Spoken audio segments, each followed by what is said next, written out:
Mics are hot.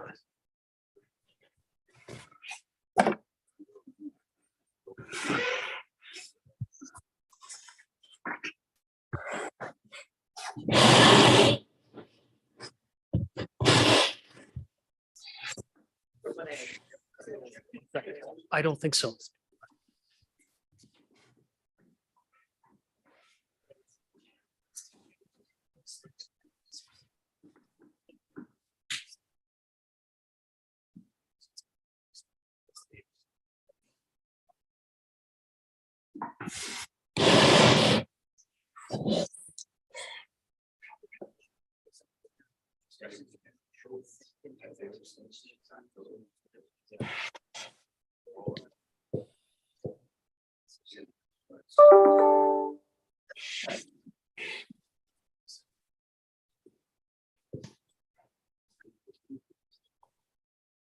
We are good to go, sir.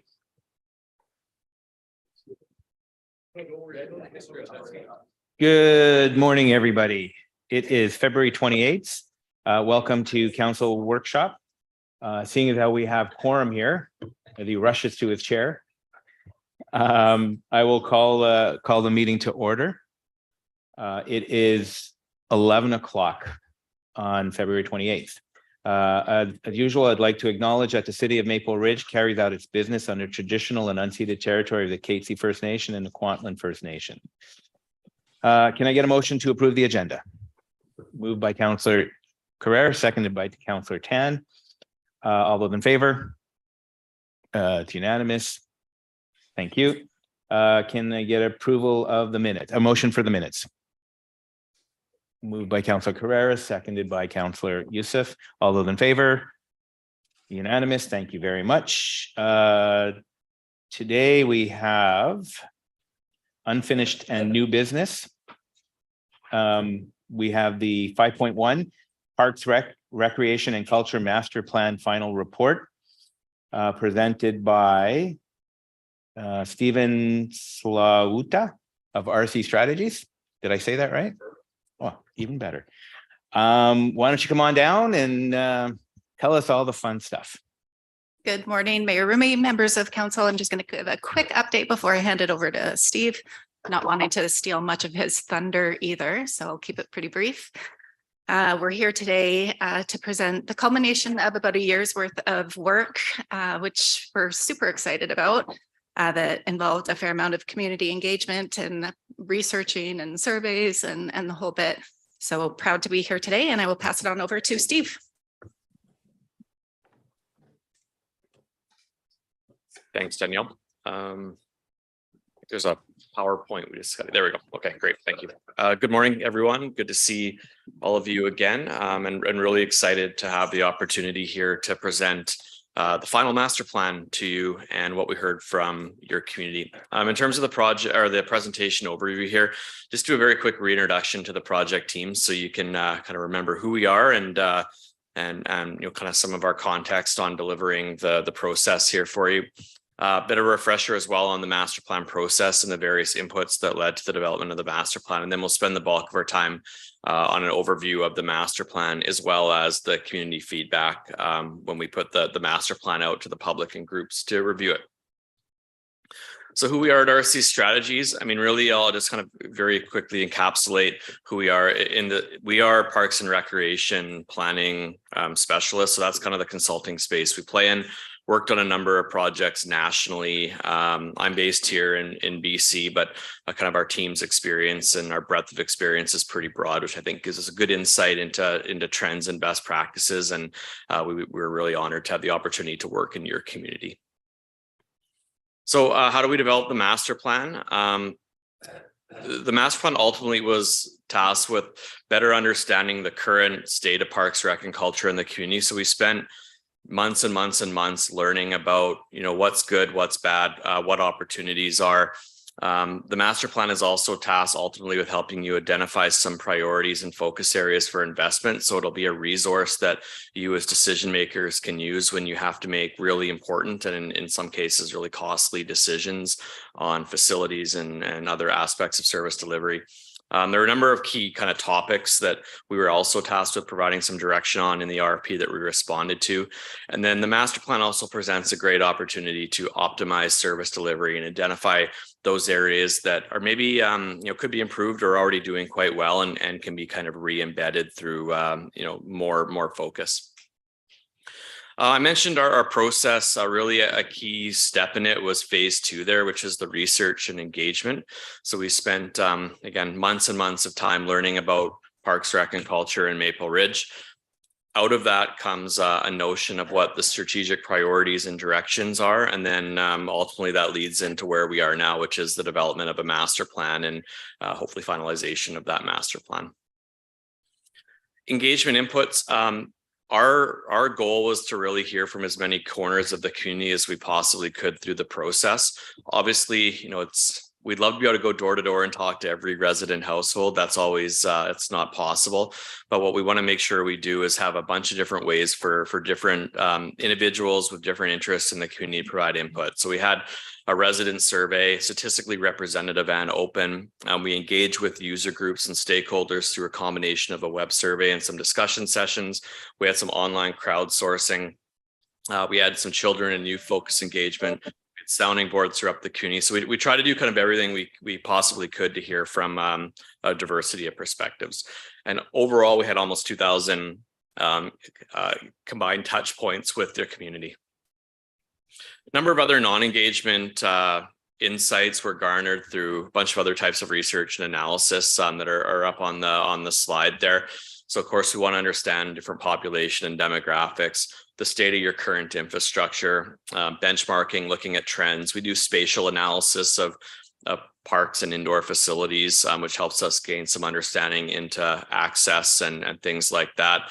Look at previous plans and studies and all the great work that your staff have undertaken over the years and what we could kind of garner out of that work and not reinvent the wheel. So at the end of the day, all that information, the research and engagement kind of gets fed into the proverbial funnel and used to develop the master plan.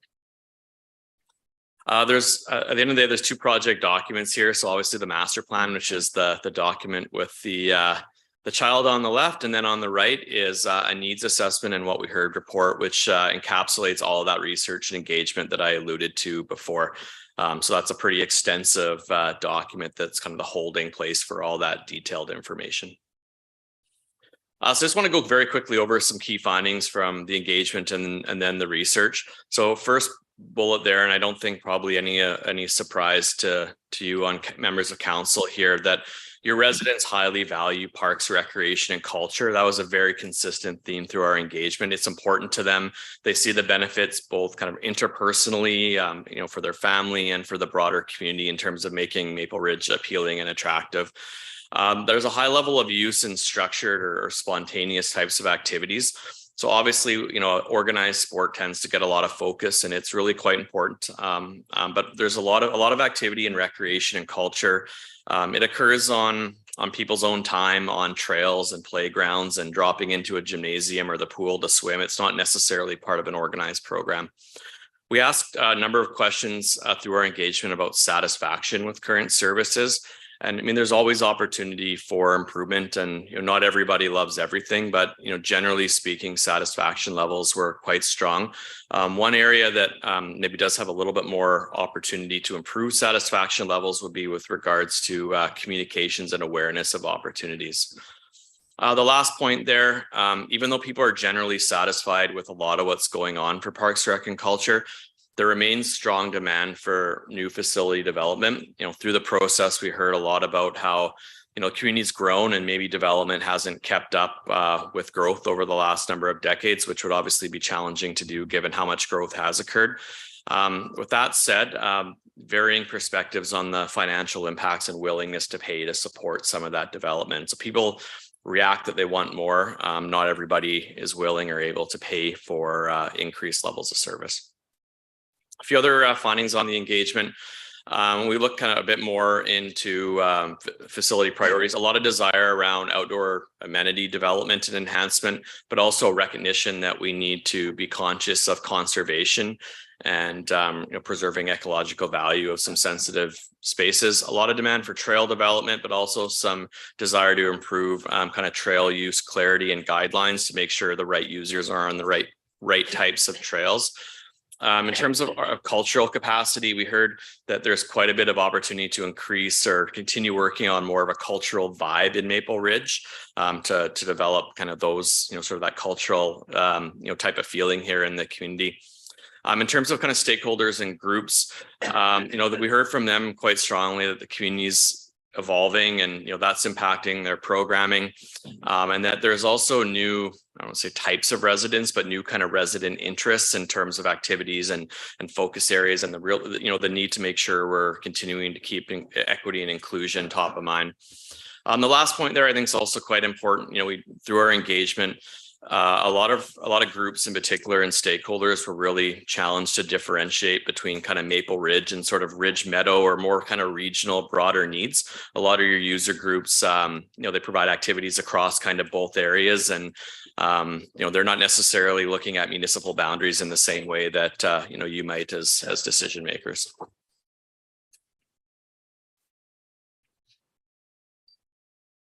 I think we're frozen up here. Apologies. Try again. There you go. There we go. A few other findings from the non-engagement, some of the other research and analysis. I mean, your community's grown very, very rapidly. You've added 20,000 residents since 2006. So, one way to think about that is, what would a new community or a standalone community of 20,000 people look for recreation services and programs? Well, you've added that on to your existing, you've essentially added a Pitt Meadows sized community or City of Langley sized community onto your existing population. We did a fairly deep dive into some of your demographics, characteristics, and there's various spatial analysis tools that we can use. And, that all supports that you probably have a higher proportion of residents that are, have a propensity for desire to participate in sport activities and to be active and live, the kind of lifestyle that would support a demand for facilities. Your park supply, fairly well distributed, which is a good news story. There's always going to be some gaps in some areas that have a higher level of provision than others. And, that's a continued battle to fight to make sure that there's kind of park and green space and trail equity across the community. And then last point there, we did some benchmarking, and, benchmarking is never really an apples versus apples comparison, but for the most part, you provide facilities at the same levels to comparators. A couple that are maybe not quite provided at the same level as comparators are arenas and indoor aquatics facilities in terms of a kind of a per unit or per amenity per number of residents. So all that leads into the final master plan here, and just an overview of the master plan content for those that I'm sure a number of you have given, or all of you have given the plan a read, but just a refresher on the structure of it. The first couple sections there provide some just context on the process and summary of the research and all that. Section 3 provides some strategic foundations or kind of philosophical pillars for service delivery. And then really the meat of the master plan is in sections 4 through 7. Which include 96 strategies, kind of overarching strategies for parks and open spaces, recreation facilities, arts and culture, and service delivery. So, that's a lot of content, and frankly, probably more than we would normally have in a master plan. And that's not all new stuff to do. A lot of that is just kind of re-embedding existing practices. And then under each of those strategies are a number of actions, more kind of tactical pieces as well. So your administration and staff are going to be pretty busy here over the next number of years working on all those things. So I mentioned kind of the strategic foundations in section 3. So we have 5 of those. Again, these are really meant to be something that are kind of foundations or kind of the reason we're in the business of providing parks, recreation, and culture. So we want to have a diversity of opportunity. We want to be aligned with trends. We want to obviously have quality services. We want to be inclusive and accessible. And we want to provide value for tax dollar. I think those are all fairly kind of logical things. And these are values that certainly came out quite strongly through the community engagement that we did. The master plan does obviously provide some guidance around future capital investment, and in terms of kind of how those items were prioritized or informed. Obviously, we do much of research and engagement. We developed a prioritization framework that translates that, has a scoring metric associated with it, and does some ranking of potential priority areas. And then that leads into some strategies, which are some recommended approaches for how to potentially undertake some of that future capital development. This is just a very kind of high level example of that scoring metric and a few of the top infrastructure priorities that flushed out. So these are the top 5 there. So you can see kind of on the list there, indoor aquatics facilities, indoor multi-use facilities, some outdoor amenity types of spaces, and then ice arenas as the 5th.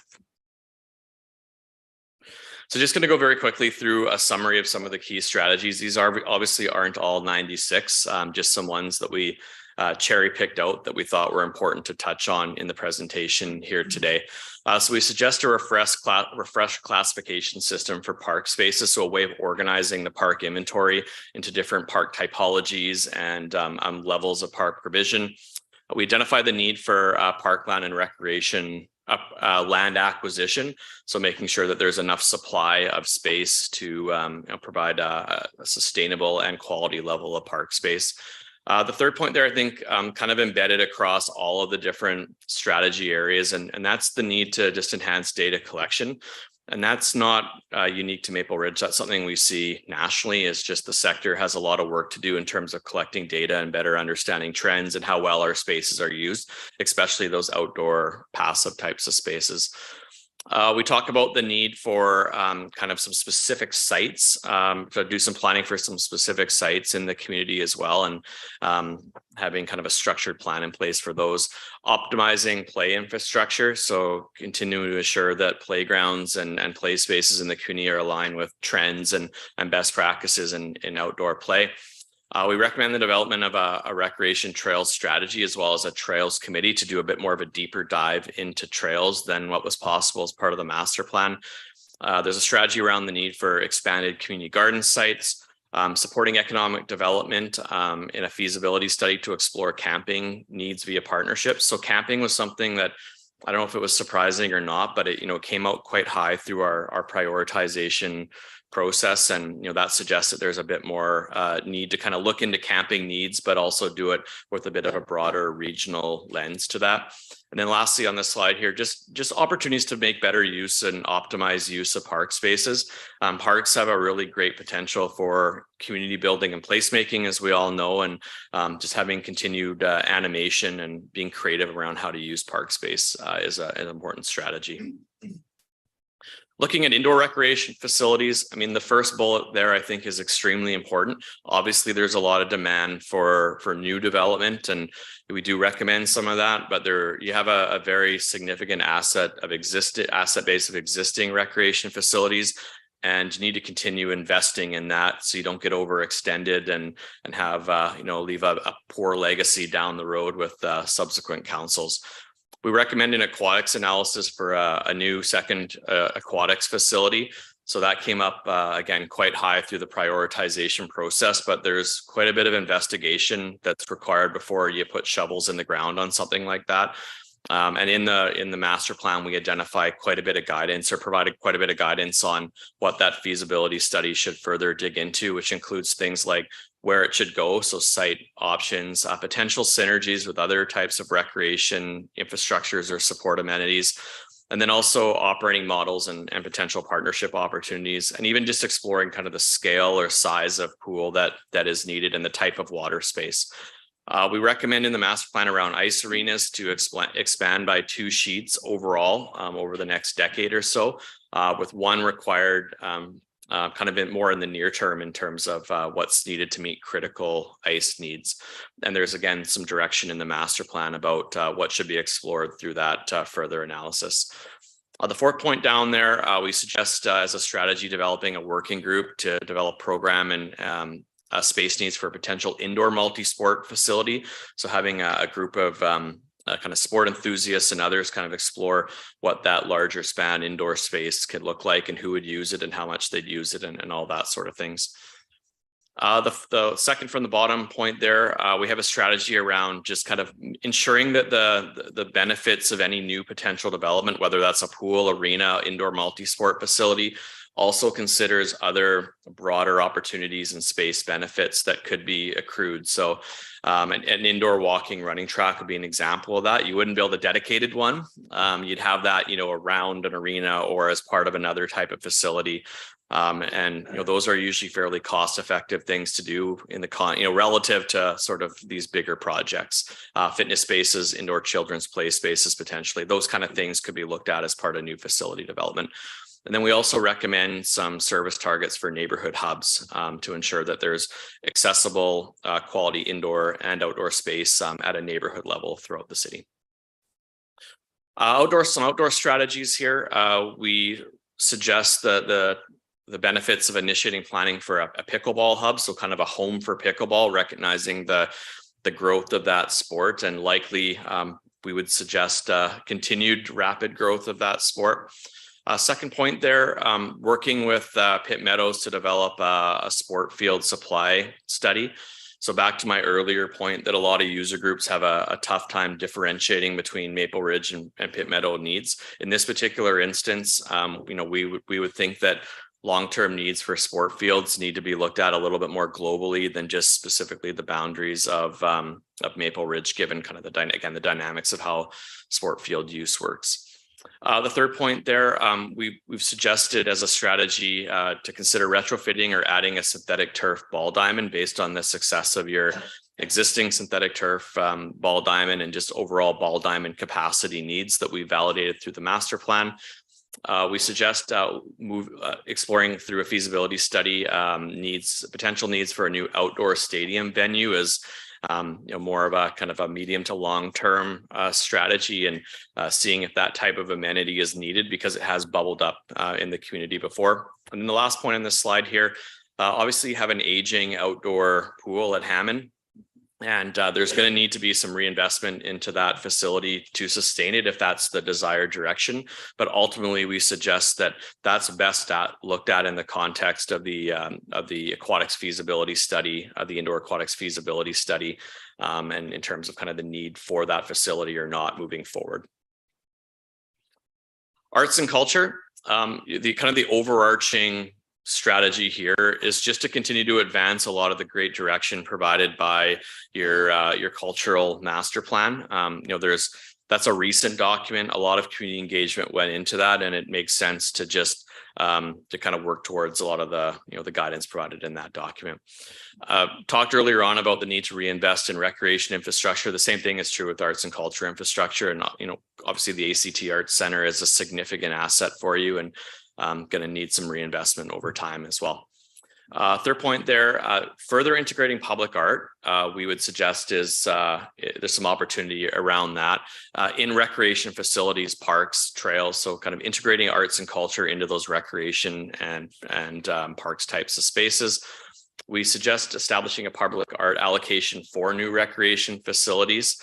Often a way that looks as a percentage of the capital costs is allocated towards public art to ensure that there is kind of the synergy between new development and public art. Second from the last bullet there, we have a strategy just around ensuring that arts and culture stakeholders and space needs are also kind of considered more broadly as part of new facility development. And then lastly on this slide here, just continue to support the great programs and services of the museum and archives. Recognizing the importance and value of heritage and recognizing archaeological resource interpretation, conservation, promotion, and celebration. And then lastly, we have kind of a bucket of strategies around service delivery. So things not directly related to infrastructure, but more just kind of the ongoing nuts and bolts of how you provide services. First and foremost, obviously a commitment to reconciliation and, using recreation, parks, and culture as a mechanism to help achieve, calls to action and decolonization. I mentioned a bit earlier on, and it's re-embedded here, it's just the importance of enhancing data collection, management, and use practices. And we provide some ideas in the master plan around how that can be done and used to inform decision-making. We suggest developing some more kind of specific or tactical KPIs that can be used to measure success, as well as potential areas of ongoing improvement.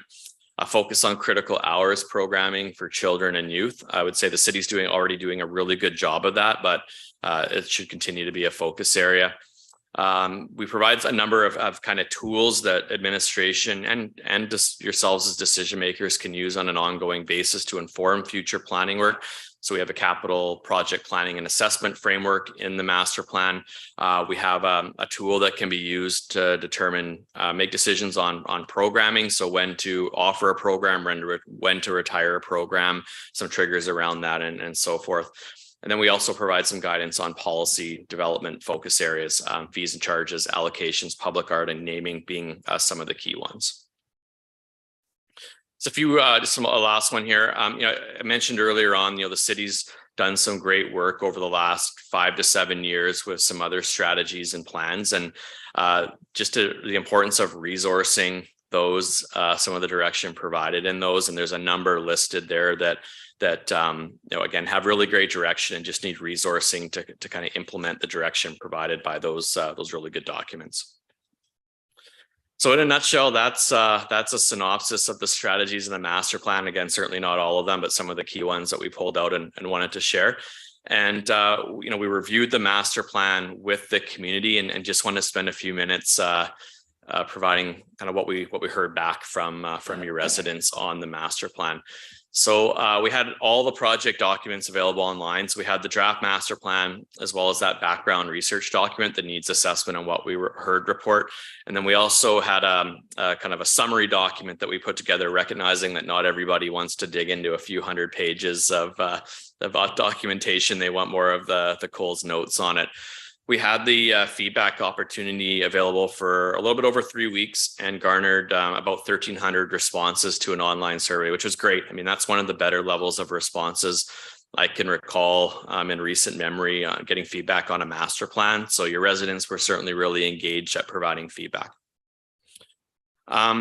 Graph here, really I think this just supports that, really high levels of support for the strategies and the direction provided in the master plan. So, we kind of had all the strategies identified and asked people to state their level of agreement with those different buckets of strategies. And, everything was roughly over 90% or more. So, this would suggest to us that we were on the right track with most of what we were suggesting. We also had some space available for folks to provide written in comments. And, we've done some coding of that just to get a sense of maybe what those comments were telling us or suggesting to us. And kind of what did we hear from those comments? Well, we heard a few different things. So we heard some kind of needs to continue supporting heritage programming and education, that maybe the language could be strengthened around that, which we did. We did strengthen the language around that. So we took people's suggestion on that. And we also heard some additional language on, or some suggestion on just making sure that equity and cultural diversity were even further strengthened as key programming considerations. And again, we made those adjustments based on the feedback provided by your residents. And I'll turn it back over to Danielle to walk through the next steps here. Seems like a really big step there, as I almost trip. Thanks, Steve. So next steps, here we are today, end of February, presenting the final master plan report that will then be forwarded to the next regular council meeting for endorsement. At that time, we would be looking for council to direct staff to develop an implementation and funding strategy. Business planning at the end of the month, you'll see a number of incrementals that would help support some work to get started in the very near term. And that includes an aquatics and arena feasibility study and a sponsorship program development. We've also submitted the ALC exclusion for the 4th ice sheet at Planet Ice, and just recently put together a team to start looking at land acquisitions for larger recreation infrastructure in the future. And with that, we're happy to answer any questions you may have. And through the chair, we do have a proposed motion up on the screen. if I can get the clerks to bring that up. And also, just to make it clear to council, the first 2 rounds of questions are 10 minutes. The third round is 5 minutes. Thank you very much. Before we proceed, can I get a motion to point of order? Yeah, sorry, I just want to double check because Danielle said that this would be recommended to the next council, but the motion is that we approve it today. So Yes. I just want to make sure that we're not recommending this. We are actually approving it today. Approving this, and then it would go to the next step, which is Implementation plan. Okay. implementation processes. So this is what we're up for debate right now. So can I get a motion to moved by Councillor Carrera, seconded by Councillor Tan. I will open up for speakers list.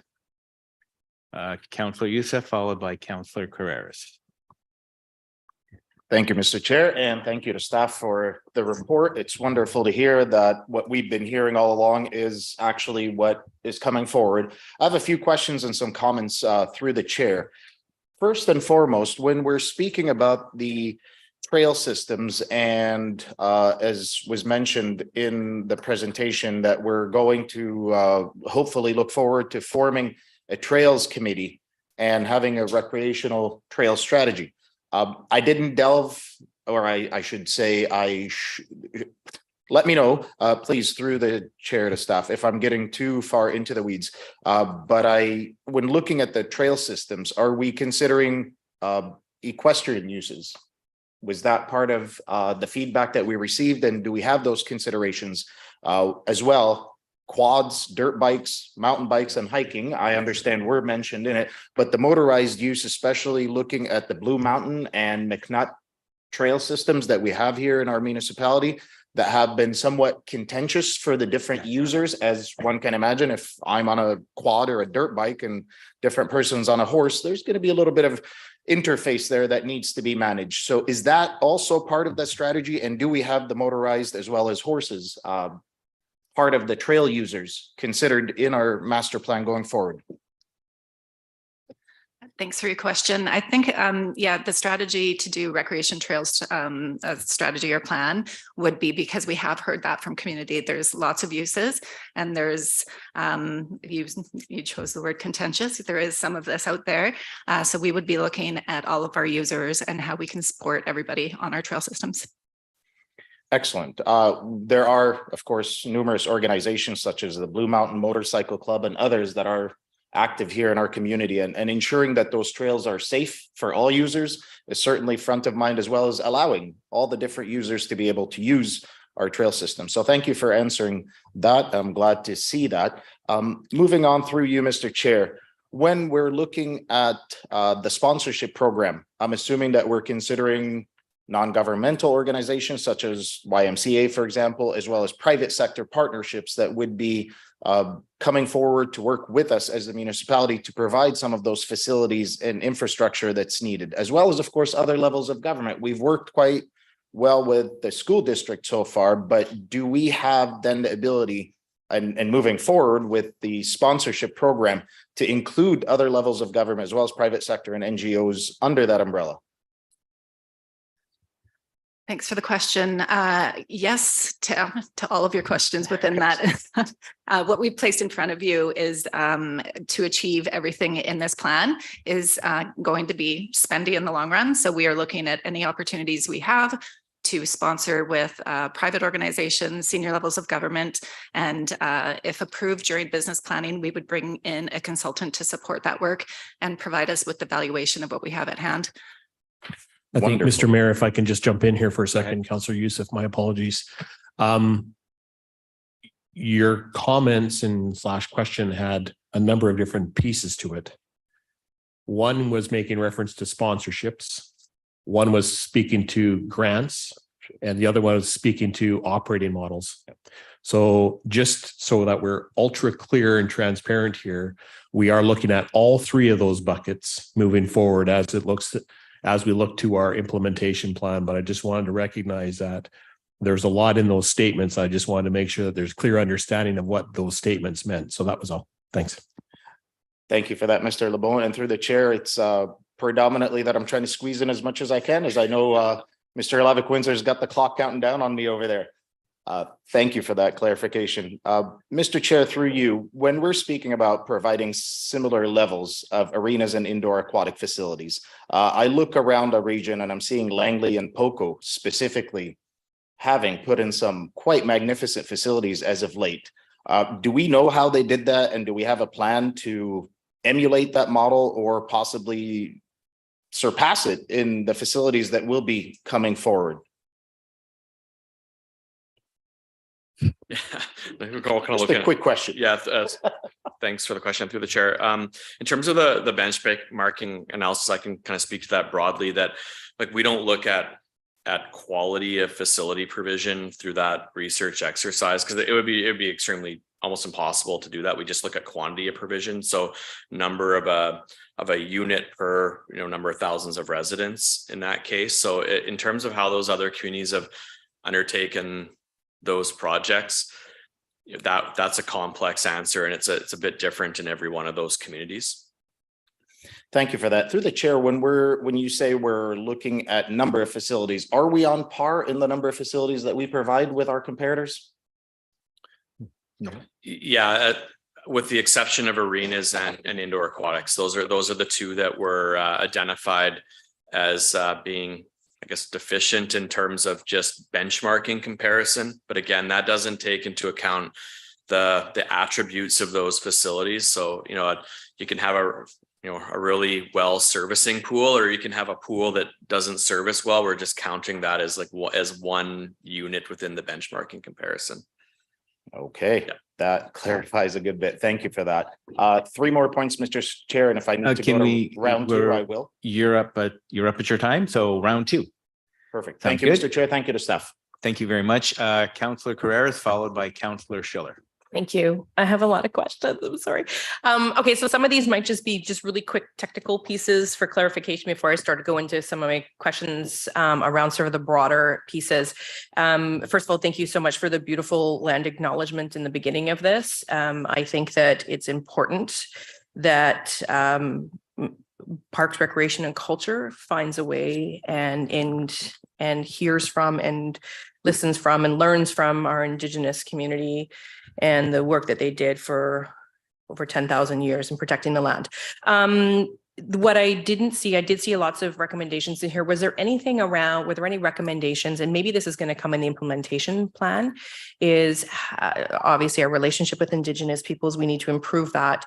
Any recommendations about how we can further build our relationship and work with Indigenous peoples to implement the plan?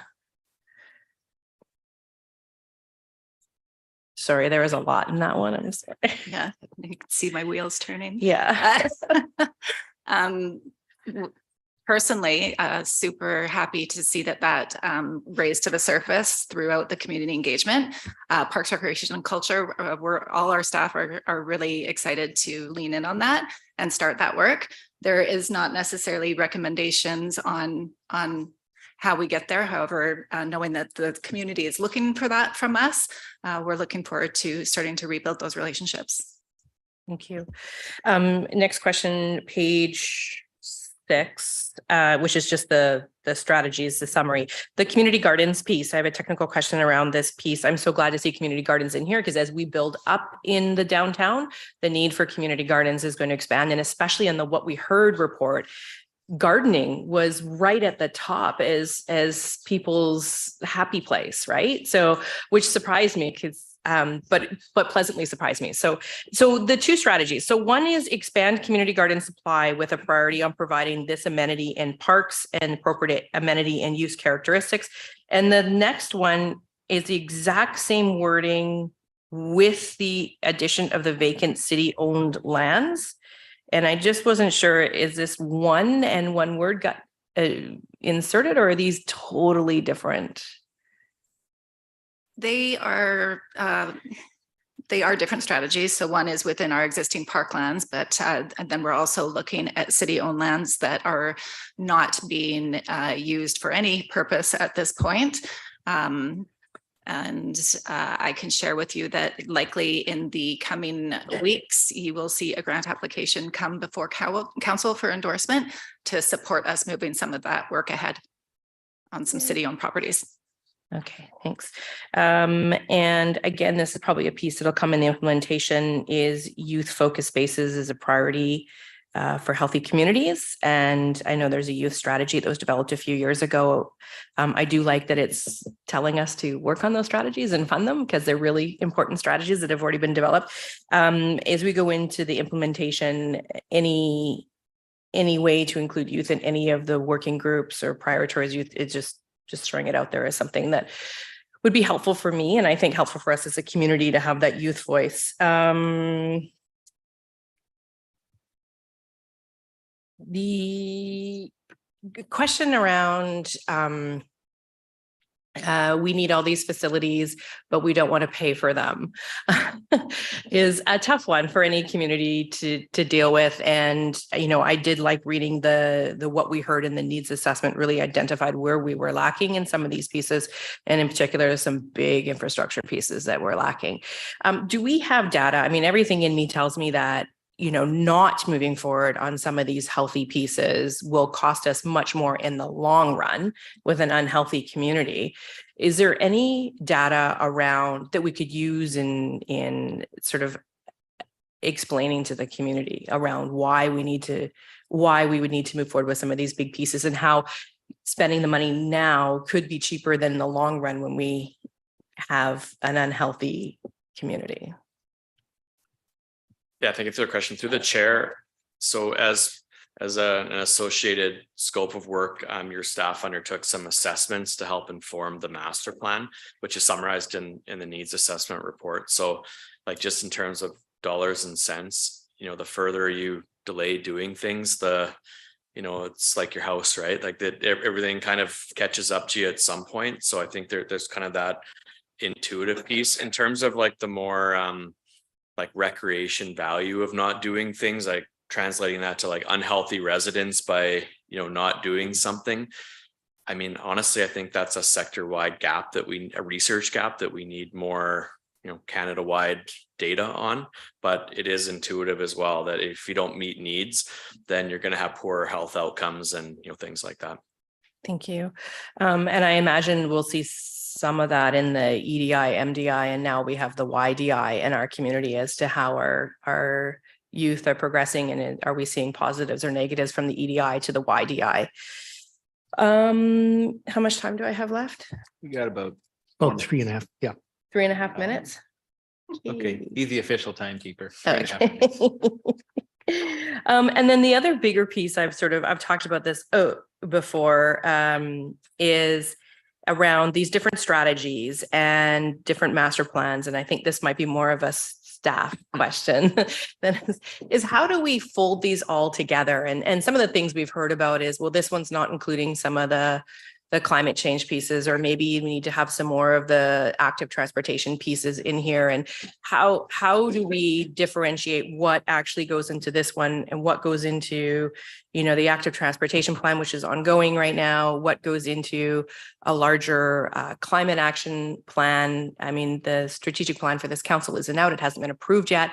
But I'm assuming when it comes out, we'll see this focus on climate action. How do we not put everything into every plan? Do you get where I'm coming from? It's kind And of actually, you need to look to the guy to the side of you who's going to answer this question. Thank you. Mr. Hartman, tell us about loading up the kitchen sink. Yeah, through the chair to Councillor Carreras. This is really where Maple Ridge, I think, is at. We've got a series of strategic plans that need to be developed. Council's signaled very directly, and it's part of my work plan to undertake climate and environmental strategies as part of our corporate program.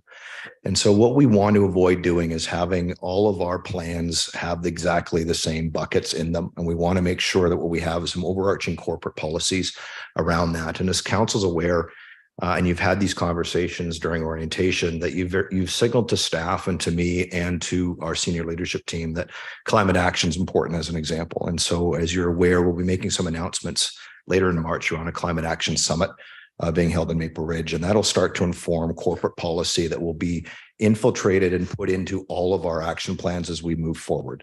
So these are things where if you start loading up and avoid the laser focus. This is a really good area where you start diluting the tenacity of each of these plans that you've got feedback on.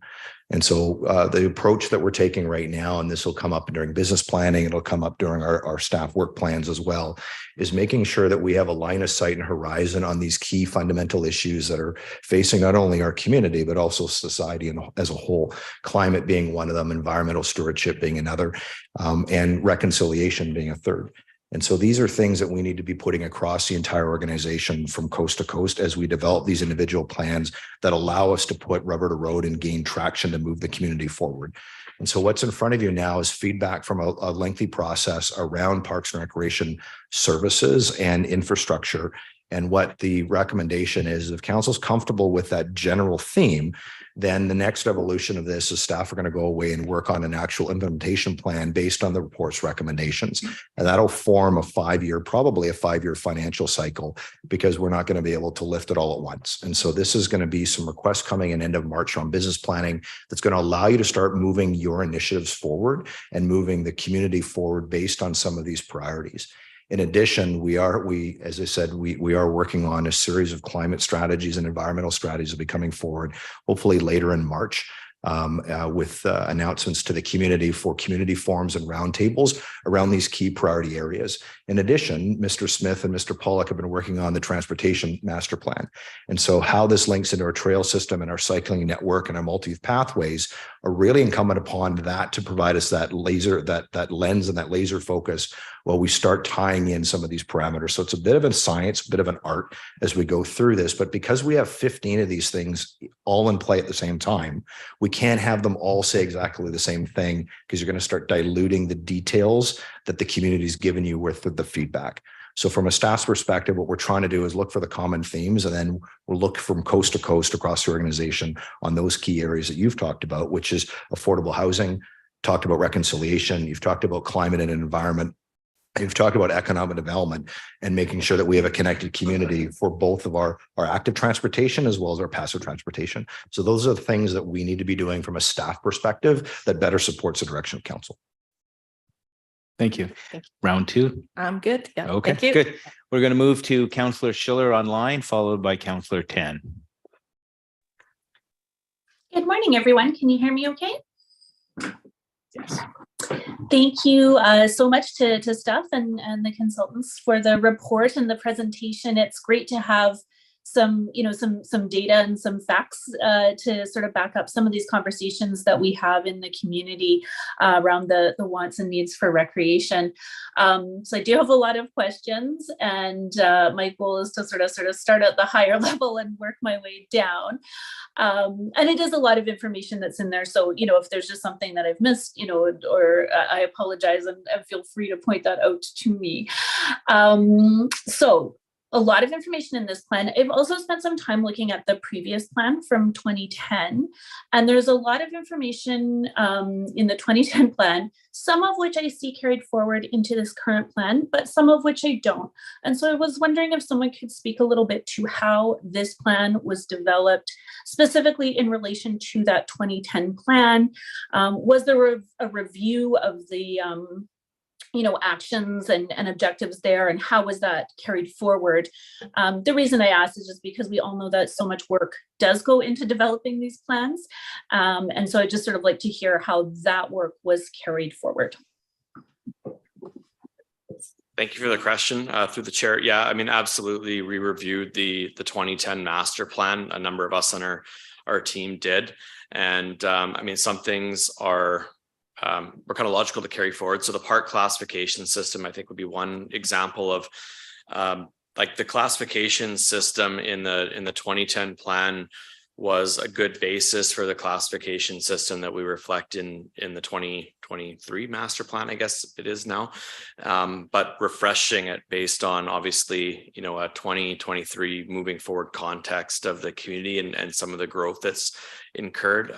So, I mean, that's just one example, but, yes, in general, we reviewed the plan and kind of picked out pieces that made sense to carry forward, as well as the other policies and strategies that I mentioned in my presentation as well. A lot of those were based on the 2010 master plan and are also fairly current and based on a lot of sound engagement. So we spent a lot of time reviewing previous studies and plans that were done and where pertinent tried to carry forward direction that was validated by the research and engagement. Thank you. Is there any documentation available that lists, say, I know in the 2010 plan, there's a little table that lists the items from the 2001 plan, and it just says like how many were completed, how many weren't. Do we have something similar for the 2010 actions moving forward into 2023? Thank you for your question. We have a document. It's not a recent one of things that were accomplished. I think one of the important things to mention is we didn't ever come back to council with an implementation and funding plan for that 2010 master plan. So we did what we could and what we could achieve within that plan.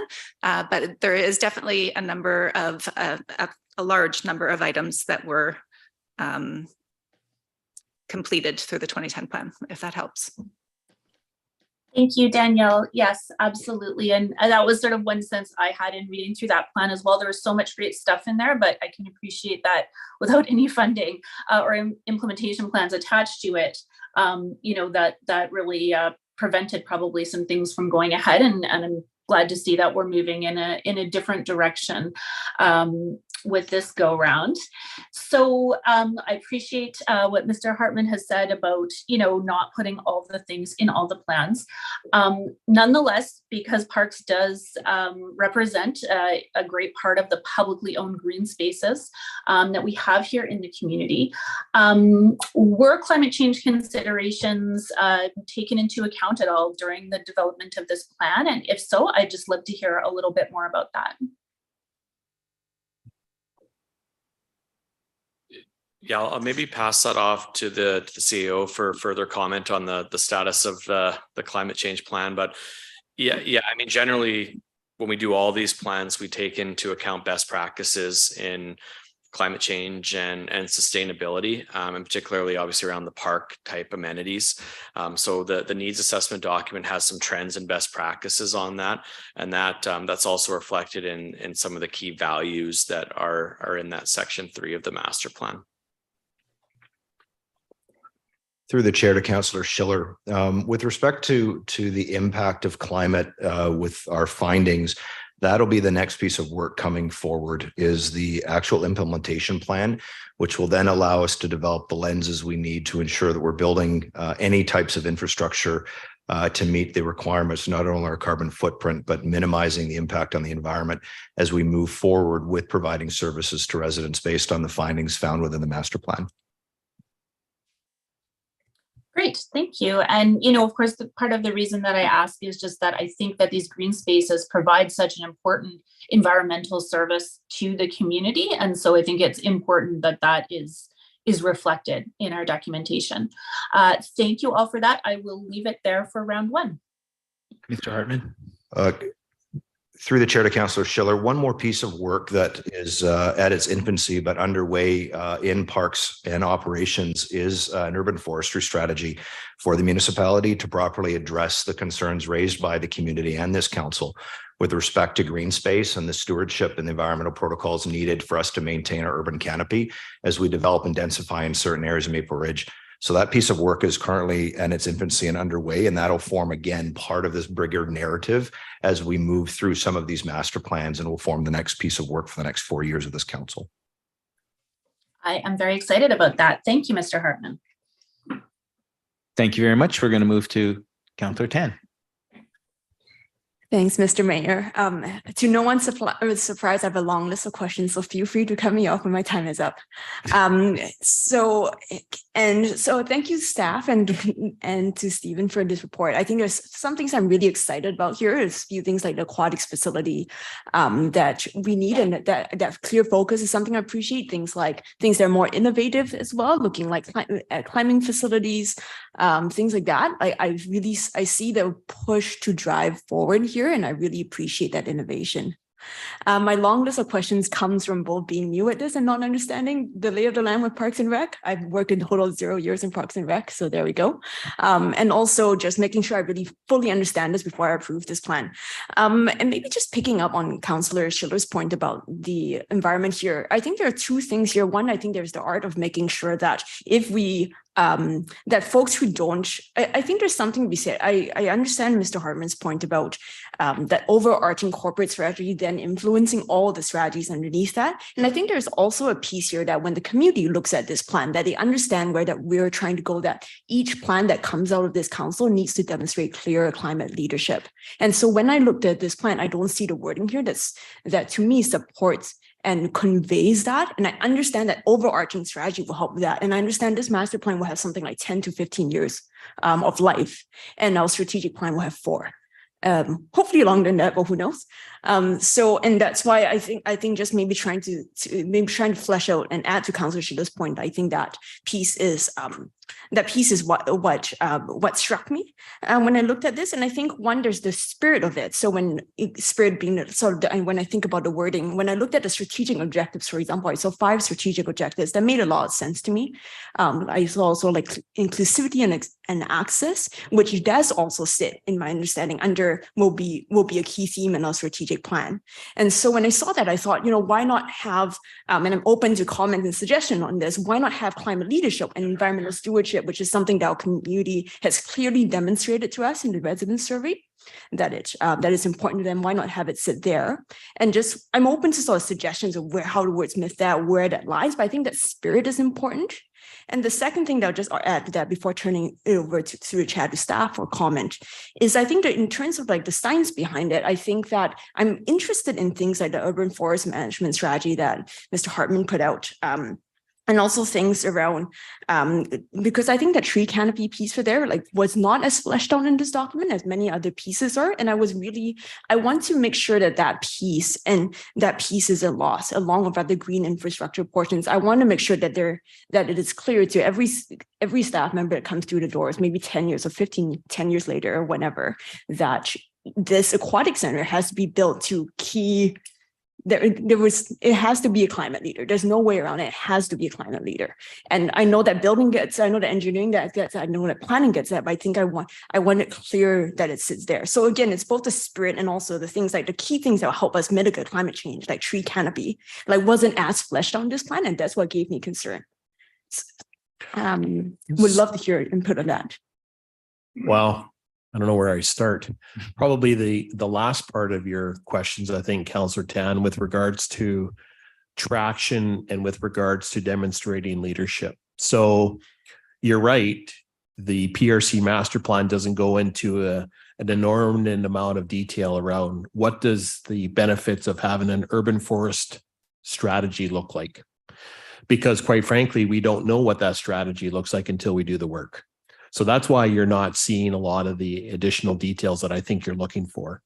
As it relates to your comment around having a class leading facility that essentially demonstrates this council's priority and value on the environment moving forward, again, the document wouldn't speak to that.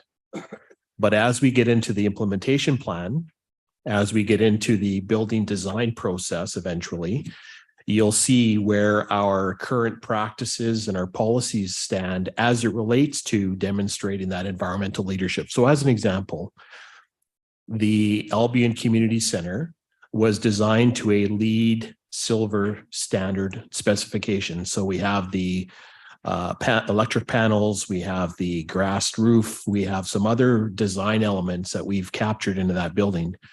But you wouldn't see that necessarily in the PRC master plan. So much of what you will see as the next piece of this is where the rubber starts to hit the road and where council's priority that's on the environment, how we decide to eventually incorporate that into the work that we have to come. So it's not a great answer, I know, because there's still some gaps that we need to fill in administratively, obviously with council, obviously with the community working alongside us. The other comment that I would make is that while I appreciate that climate leadership is really important to this council, this strategy was based on both, as Stephen mentioned, historical work that we've looked at, and based on the feedback we receive from the community, we've incorporated that feedback and we've built on it. But the community didn't come out in full force and say climate leadership is really important, because the ask at that moment in time was, we need to update a PRC master plan that is not jointly shared with the city of Pitt Meadows, which is what the last one was. So we're in this funny spot where we are wanting to move forward. We know, we hear council's expectations around the demonstration of climate leadership. We've heard that message loud and clear. Where we're at today is we want to be able to move on with the plan that we've got and build on it. And more importantly, build in the pieces that you're looking for, specifically as it relates to the implementation plan and as it relates to the rest of the planning exercises that we have to go through in order to deliver on, eventually the community's and council's hopes, dreams, and aspirations. So I know it's not a perfect answer, but it's kind of where we're at right now. Through the chair, in response to Mr. LeBon, I appreciate that. I appreciate that there are some things that will make it into the plan, but do happen in practice. And I appreciate that this is a forum for discussion so that staff can hear loud and clear that where council is coming from. And I hear that, I understand that staff really hear that I want to know that all the future master plans, that many of them that are coming to us, strategic plans, that we are looking for that climate, not just leadership, but also innovation, and also, to some degree, like really pushing the fold here. And so I just want to make that mark there. And to your point, I'm not looking to belabor this process. I know staff has spent goodness knows how many hours and goodness knows how many cups of coffee on this, not look like rivers of coffee, I'm sure. And I think we as council, or at least certainly I, and I know many of my colleagues, are not looking to belabor this process. We're looking to just really tie the bow up on it and move to action, and also just make sure that what we're looking for is in here. And so just to give staff that reassurance that we're not looking to push this much longer than it has to be. But one thing I am sort of floating in my head now is sort of floating an amendment on the floor that puts forward that maybe staff can go back and revise a little bit of wording to add a little bit of that art of that wording in there around climate leadership and this. I'm not looking for pages of flowery language, but I am interested, and I'd be open to hear my colleagues are thinking around the floor here around a little more language around that to demonstrate that commitment. I'm going to park that there for now. And the second thing I want to bring up is the equity considerations here, particularly for lower income residents. I saw a little bit of messaging around this, and I also spoke to Fraser Health, that who I saw didn't make it into the list of external stakeholders consulted. And so Fraser Health did provide, I did emailed some of my contacts at Fraser Health, and they'll kind of provide some information. I'm not sure how you missed that in that consultation there. But one piece they put out there was lower income residents. And I know there's some language there about reaching out to lower income residents. But again, I didn't see that piece as fleshed out as some of the other pieces are. So in my head, what I was looking for was sort of a benchmarking of where we are, like what the stats can tell us about population who are below, who are, straddling the poverty line or just above or just below or below it. So their use of our recreational services, how that compares to the rest of the region, not that we have to be stuck with what the rest of the region does, and how we can better reach out to those folks. And I was hoping to see that in that list of priorities that we are going to look at out of the many things on this goodie bag of PRC stuff that we're looking at. Maybe staff can comment about the prioritization and the delivery of that piece. Let's make an initial comment. Yeah, thanks through the chair. Great question. I just wanted to allude to what we heard in needs assessment reports, that background document. There's quite a bit of analysis around like equity analysis in that document. So and a lot of that is kind of spatial in terms of identifying, just what the technical term is dissemination areas or pockets of the community that have a higher equity need based on kind of a host of different equity considerations. So I think I would suggest we spent quite a bit of time trying to uncover like who those residents are and where they live. And so I think the master plan provides a point of reference for equity and inclusion being important. I feel like it's fairly embedded into there, but the actual like implementation of that, I think staff are going to find the needs assessment document to be quite valuable in terms of identifying specifically where those residents are and some of their characteristics. I'd just like to add, our team has been working with Dan Olivieri's team on doing some data mining out of our registration software. So we're just starting to get some pretty cool data on who is using our services, who isn't, so we can start doing that targeted programming to make sure that we are capturing those folks that aren't currently using our services and find out those reasons why. And if it is financial assistance, more equitable programming, we'll be getting to that place pretty quickly. Can I wrap it up? Time's up. Can I wrap Time's it up, please? You'll get a chance in second round. We'll come back to that, staff. Thank you. Thank you very much. Before we move on to the second round, I'll just put in my comments as such. With all the strategic planning that we've gone through over the last total of 5 days, I think it's important, and maybe you can confirm what I'm saying is actually accurate, but when we create our mission statement, our vision statement, and our strategic priorities, that is the guiding factor which answers a lot of the questions that are floating around today. So you have in front of you a master PRC draft with some recommendations. The next steps of the implementation, which are fine, but all these decisions and staff will be looking towards our strategic priorities to what direction do they go in. So when they come back and they say, here's a feasibility study for an aquatic center, right? Staff already know what our strategic plans are in what we're looking for. We're looking for climate related issues. We're looking for operational issues. We're looking for, the whole thing, because that's our guiding principles of how we make decisions. And it's incumbent upon us to ensure that we give staff the right direction on where to go. So, and again, I'm just going to echo what Mr. Hartman said.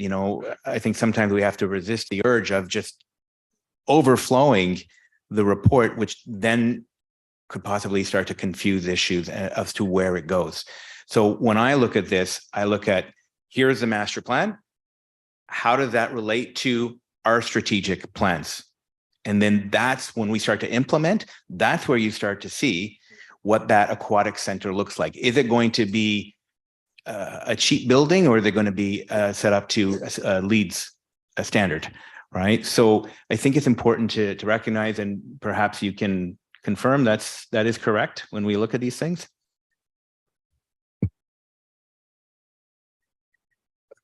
From a staff perspective, and we've talked about this during orientation and definitely during our strategic planning sessions, that we've got a lot of work ahead of us. And part of this is making sure that the horizon is exactly where the community expects it to be. And then we flesh out the implementation strategy as we go. And that is why, from a corporation perspective, we need to making sure that we've delivered on those expectations of council, and you've identified a series of priorities based on your vision, mission, and values. And this document is part of that overarching conversation. It's not the only component of that overarching conversation. It's one component, one puzzle piece on that bigger board.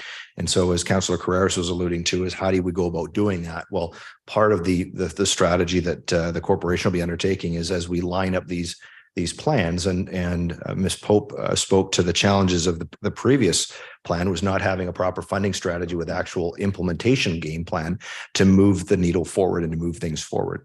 And we've talked about this from an economic development perspective around employment lands. We've talked around affordable housing and attainable housing, the need for us to do that. We're having the same conversation around the active transportation plan, is how do we allow more people to get out of their vehicles and walk or bike to where they need to get to as we build our community, not only for the 90-some thousand residents we have today, but for the 150,000 that are going to be here tomorrow.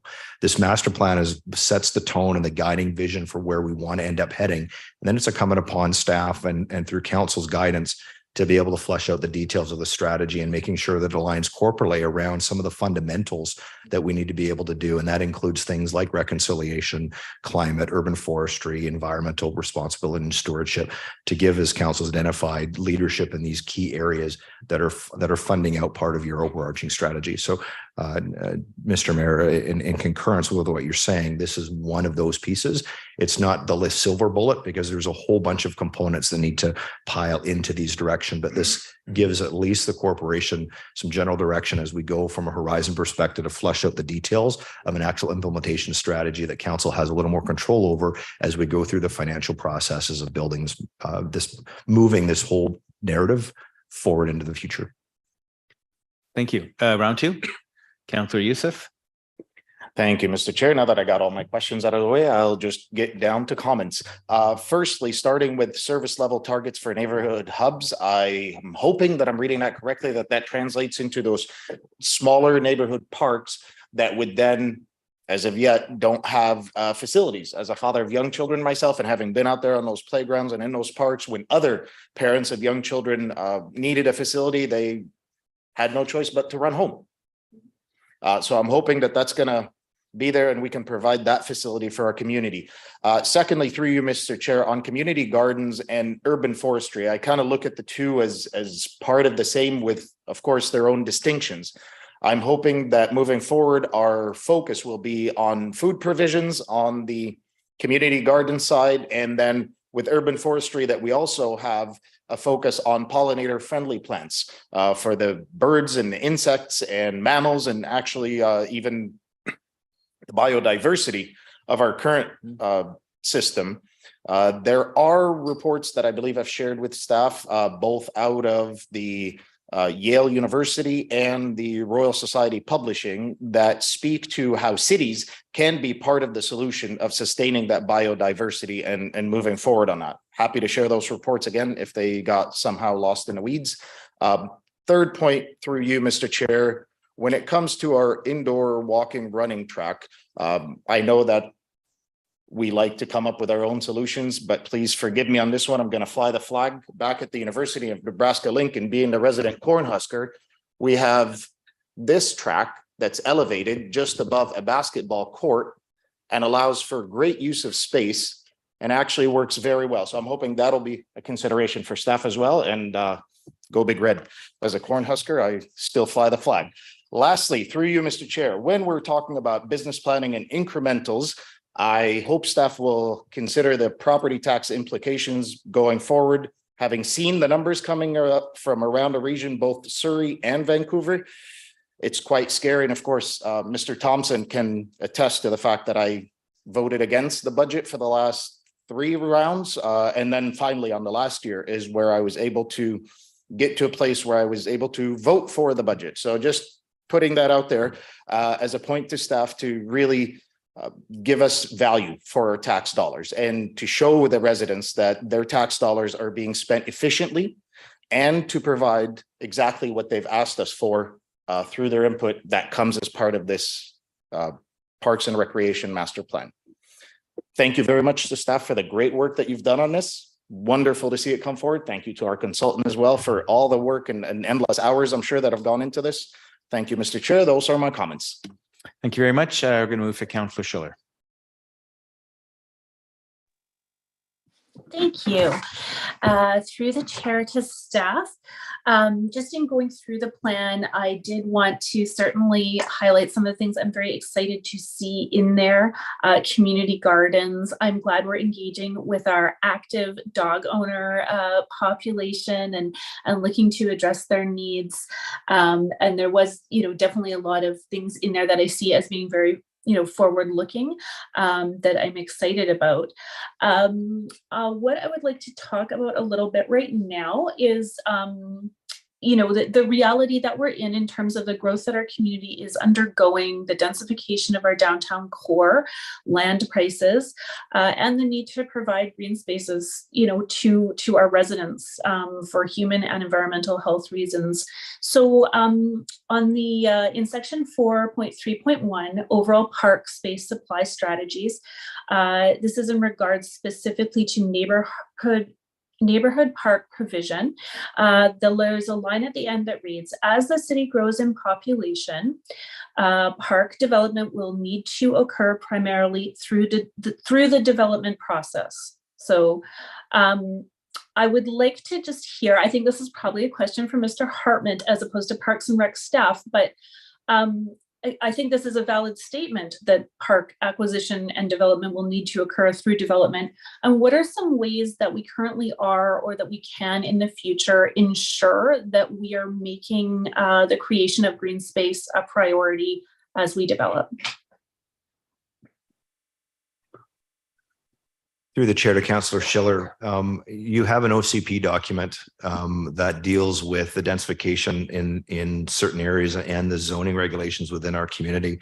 As we flush out, and as Ms. Carter and her staff deal with the area plans, part of our conversations is as we densify up, it's making sure that we're negotiating with developers and providing the ability for green spaces and community gardens and even park infrastructure. And you've got examples of that down at Paz Arena as an example off of Lougheed Highway, where as development comes in to propose, the city negotiates the ability for us to have parkland for public use as part of the development, or as an adjunct to the development, to keep costs at a lower bent for taxpayers. And so these are some of the mechanisms as we go through our development process that allows us to start leveraging the opportunity for us to add key strategic park pieces in the downtown area and across Maple Ridge as development comes forward to talk about densifying and benefiting community as a whole versus just necessarily what's happening on private property. Thank you. I appreciate that. And this whole area is something certainly that I have a lot to learn about. And I just, as looking at the park space distribution map, which shows, sort of the eastern Cottonwood Albion areas as being developed and not having a lot of access to park space. And that's where I just want to make sure that we have some policies and procedures in place, or whether it comes down to individual approvals that are taking this into account. The concern about just doing it individually is sort of how all those pieces link up. But I'm happy to just sort of leave that there for now, because I appreciate this isn't really to do with the Parks and Rec plan specifically. I would say for me, although, like I say, there's a lot of good stuff in here, I am a little concerned that the pieces around climate change and the need for for parks to be incorporated throughout development, I sort of personally would like to see those more clearly spelled out. And in terms of the climate change, I'm thinking about things that really do have to do specifically with parks, planting drought tolerant plants, planting things that support insects and biodiversity. I don't think that to me, I see it as being specific to parks, because again, this is really an area where the municipal government has control over the natural environment in a place that it doesn't. So those are two areas that I personally feel are a bit lacking. Thank you. Those are my thoughts. Thank you very much. We're going to go to Councillor Carreras, followed by Councillor Doze. Thank you. Okay, 3 questions and then maybe a statement, so I'll be really quick. On page number 11, I just want this is, I think, just a wordsmithing thing. Maple Ridge is growing at a faster pace than most communities in Metro Vancouver. Within the next 30 years, it is estimated that Maple Ridge will grow between 120,000 to 150,000 residents. I'm assuming we're going to grow we're not going to grow in excess of 120,000. Okay, I just wanted to point that out, because that might just need to be tweaked. 7.2.6, increasing participation. I think this is going to come in the implementation plan. Of course, a lot of what you're hearing today, I understand, is going to come in the implementation plan. And I look forward to that. The piece that was missing is to increase participation. To increase a lot of these pieces, there needs to be some increase in staffing, succession planning, training, those pieces. So I'm just leaving it out there that I'm hoping to see those pieces within the implementation plan, because we won't be able to do any of this unless we have a plan to staff it. The last piece I wanted to say here on page 99, 7.2.8, strategic alignment implementation. This recommendation is throughout the thing. B, so my question is, in B, it only recognizes, so utilize parks, recreation, and culture as a mechanism to advance the priorities and goals identified in the city's economic development and tourism strategy. Are those the only 2 strategies that belong in that statement, or should we have more strategies in there? I'm just wondering whether only the 2 are in there.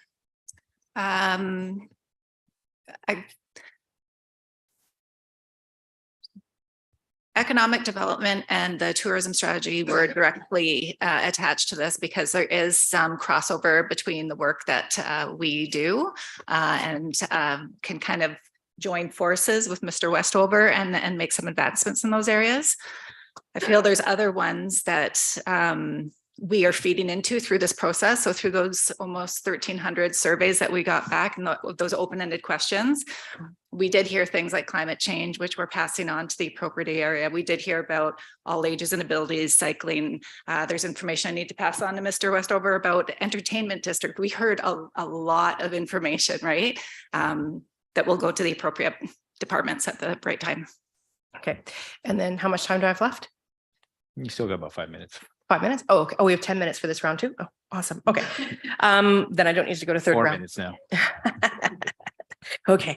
The next piece is the implementation, because I think that's the biggest piece. I also recognize that we are coming at this at the very end stage, and I will be supporting this plan today. And I think we need to get moving on it. There are some bigger pieces as a council. Once our strategic plan is approved, it's almost there, that we're going to have to work on. And I think things like, some bigger pieces we're going to have to do, and we're going to have to do it in a very good way. And I look forward to that work.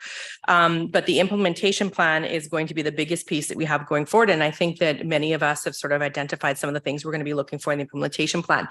Here's some of the things I really want to see, and I'm going to be looking for when this implementation plan comes forward. And again, with this master plan, I don't like creating these plans and all this work goes into it by staff and the community. And there's some really thoughtful work that goes into it from the community.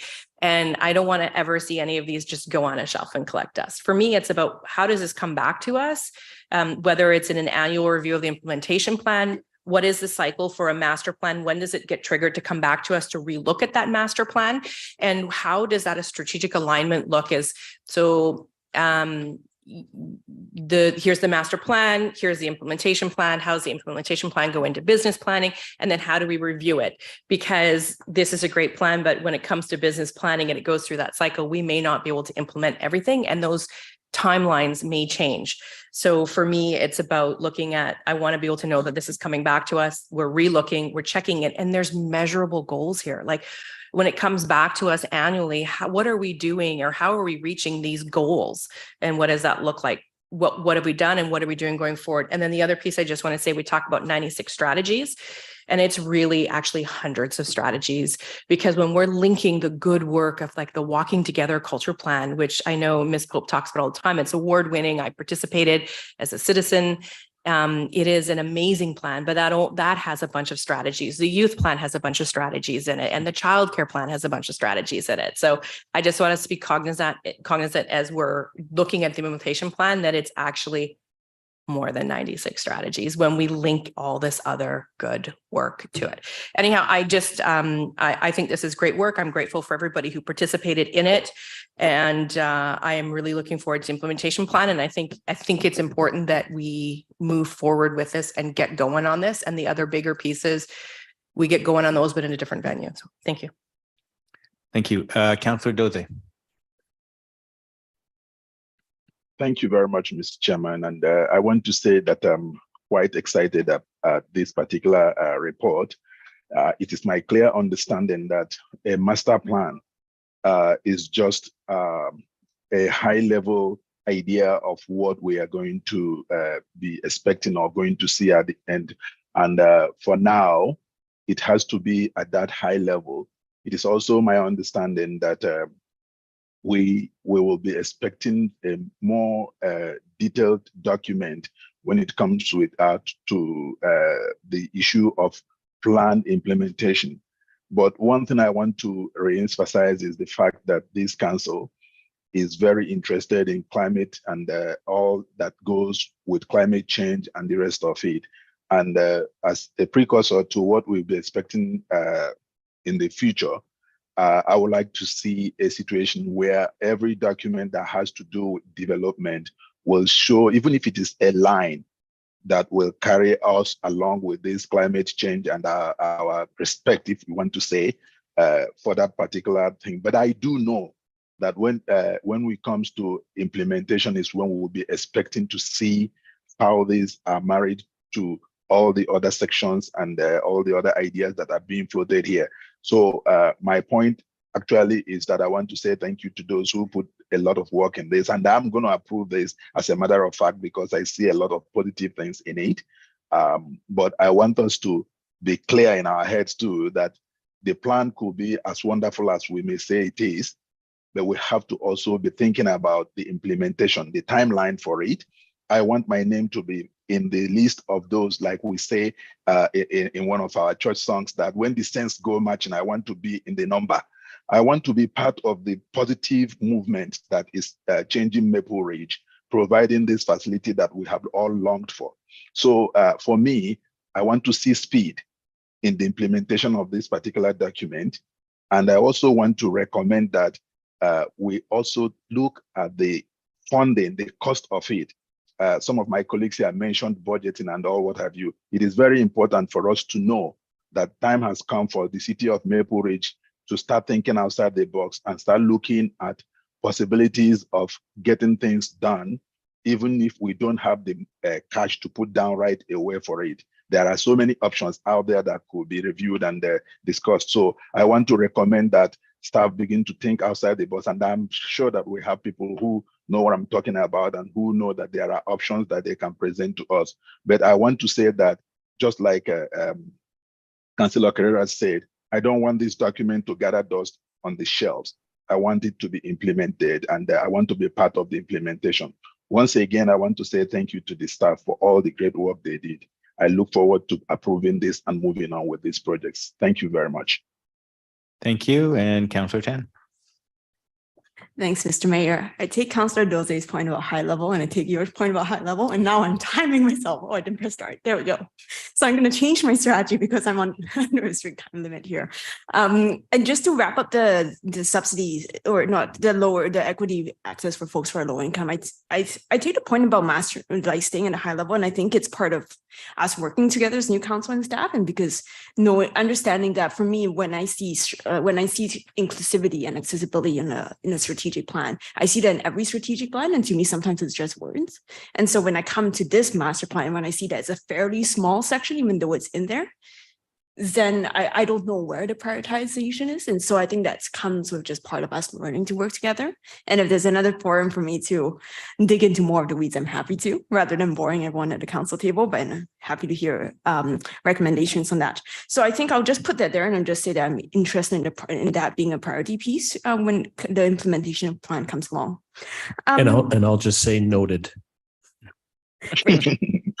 Maybe to my next point, cricket fields. Where are you with that? Sure. Yeah. Sure. Thanks for the question. So we didn't hear a lot about cricket through the engagement process, and what we do provide in the master plan, though, is a tool to assess potential projects as they come forward for consideration. So globally, we talk about the need for sport fields, and that's one of the things that led to the recommendation around doing more of a broader sport field, review or analysis with potentially with your neighboring municipalities. But there is guidance in the master plan to evaluate not just cricket pitches, but all kinds of new and emerging types of activities that could come forward for consideration. So there maybe isn't a specific direction around that, but there's mechanisms to further review those things and assess need on kind of a case-by-case basis. Thank you for that. I think I bring it up because one, we do already have a cricket facility in our city, and then it could have missed it in the 800 pages, a gazillion pages there in this document, but I didn't see mention of cricket. And so, I mean, there's not even mention of the sport that is played in our community that is enjoying popularity across Metro Vancouver and is enjoying growing popularity. I think, to me, it seems to be a little bit of a miss in this plan. And I'm happy to I don't know the numbers of people who participate in this sport. I imagine it's not the biggest sport, but I imagine that it's also growing. So up until about a year and a half ago, there was one cricket club in town playing in one facility that they have worked with us over the years to make improvements to it. And within that last year and a half, we've had a second club come forward and express a need to want to share said facility And we are working through the process to allocate spaces and times to them accordingly. The original cricket group, from what I gather, is comprised of between 25 to 40 individuals. So it is a very small sport that has significant needs as far as space is concerned. So the second group that we have now been engaged by has anywhere between 20 to 40 members, and they're looking at a bit of a different league and a different setup. So all of that said is we have one facility for two groups right now. We are doing our best to allocate resources accordingly and times accordingly for both groups, recognizing it's probably not ideal. Bless you. It's probably not ideal for the original group that's been around, but we're trying our best to make the most of the facility space that we have right now and looking at accommodating both clubs to the best of our abilities. Can I just add on Yeah. to that? I would just say, Ms. Pope, can I jab in here? I have 6 minutes left and then someone's going to cut me off. So in the best interest of everyone, I think maybe just like the last note on that is that I acknowledge that I think now there are 90 members, the original group, and I understand it's a growing sport across Metro Vancouver, and then and so I'm just going to put that there and leave that there. I think so the other thing I'm curious about is park distribution. And I was looking at the park distribution and supply targets. I was looking at the 2010 plan and the neighborhood. I understand the target for neighborhood park supply in our 2023 plan is about 30% lower than it was in the 2010 plan. So I'm wondering what the discrepancy is, not discrepancy, but the difference is due to. And the other thing I was looking at is I don't fully understand this park equity bivariate map that was in there. So maybe some other time, but I think the note here, I think about, I'm curious how we can, I'm curious about, maybe let's start that. What accounts for the difference in the target levels of park supply? Yeah, just very quickly recognizing the time you have. So the supply is based on a calculation of what the current level of provision is. So as communities get bigger and more densified, typically provision levels of park space decrease. So it was really about trying to maintain current levels of park space based on the analysis of the current situation. And then also how park space was calculated in 2010 was calculated a little bit differently this time around, just based on updated GIS and spatial data.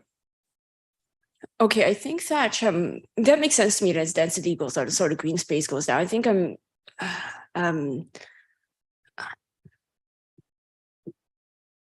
okay. I am going to park that one there.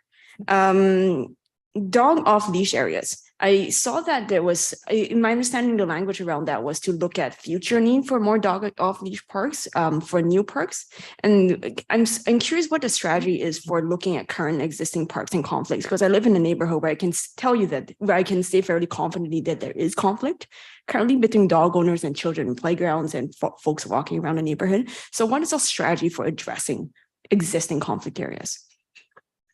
We did conduct, I believe, last year, a survey for dog off leash parks to find out what is currently existing and where we're going, and to try and make some upgrades and amenity improvements to some spaces. And I can, Valerie can attest to it. It's definitely a balance of users. And I guess my question is that where do we go from there? There's a site, sorry, just very quick. There's a site analysis tool in the master plan to help guide some of that decision making too, around what's an ideal dog park site. Sorry. Okay, I'm going to move on to the next one, which I'm curious about the use of the user groups on recreational trails. I'm looking at the section and it said that I think the priority groups identified were like folks who are walking, folks who are on horses, and I didn't see recreational cycling. And I'm thinking about kids with cute tassels on their handlebars, and folks who are like me, you are like not the super most fittest people in the world, just doing for like a Saturday afternoon doodle around the park. So what? And I think it's a. When I read that, I was surprised because I think I would have assumed that it would be a user group that folks would just go for recreational cycling around the park. So I'm curious why that wasn't included in the section.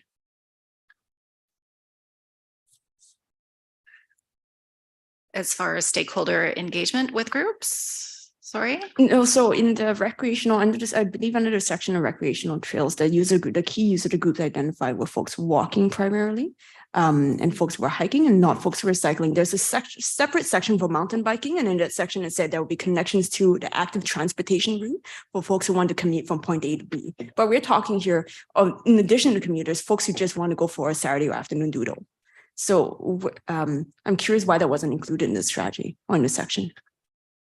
Apologies if I'm not understanding the question quite correctly, but so we do talk about the connection with active transportation and some of the planning around that, which, you know, this would be maybe a little bit of a gray area, but the recreation trails strategy is also intended to dig a little bit deeper into all kinds of recreational needs for trails. And we heard quite clearly through the engagement, there's a need to determine what types of trails are best suited for what types of uses. Which just frankly requires a deeper dive than what was possible through the master plan. But again, sorry if I'm not understanding that question quite correctly. I think what I'm trying to get is in the section that describes recreational trail use. The user groups identified don't include people who are going for recreational cycling. That's what I'm trying to say. So I understand we're going to develop a recreational trails master plan. And I want to make sure that master plan includes all user groups, including folks who are cycling, which I understand from what we heard report is the fifth top activity when it comes to outdoor recreation. Noted, and we'll include it. Thanks. Okay, that's it for me. Thanks, Mr. Mayor. Thank you very much. Round three, any takers?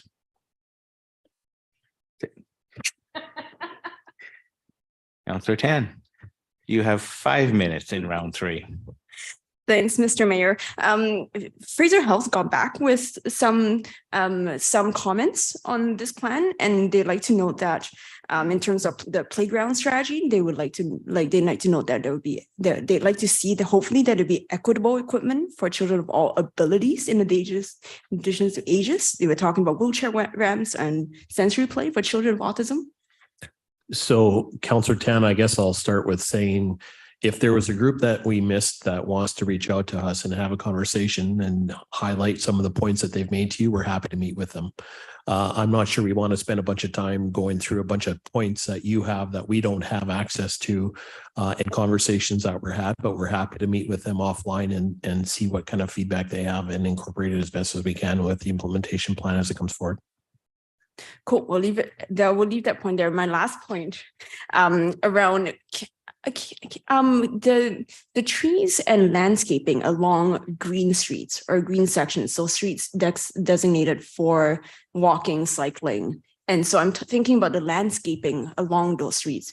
Is it parks that is responsible? Is it engineering? Is it planning? Is it some combination? Should it fall under this plan? Are you sure you want me to answer this one first? Anything that is associated with a multi-use path, Councillor Tan, is operated or maintained by engineering operations. Okay, that's it. Thanks, Mr. Mayor. Thank you. And Councillor Schiller. 5 minutes. Thank you, Mayor Rumi. I think the point about needing to be cognizant of climate change has been made. I'm happy to leave it there. I fully appreciate that the job of this plan in many ways is to reflect what the broader community has said, what they're looking for, what they need, and how we can achieve that. I think it does a great job of doing that. And I look forward to moving forward with it. So I will just use these last few minutes to just learn a little bit more about some specifics. Dog off leash trails. I'm aware that we have a number of parks. Do we have certain trails that are designated for off leash dogs? I'm looking over to my colleague, Miss Richmond, who is shaking her head no.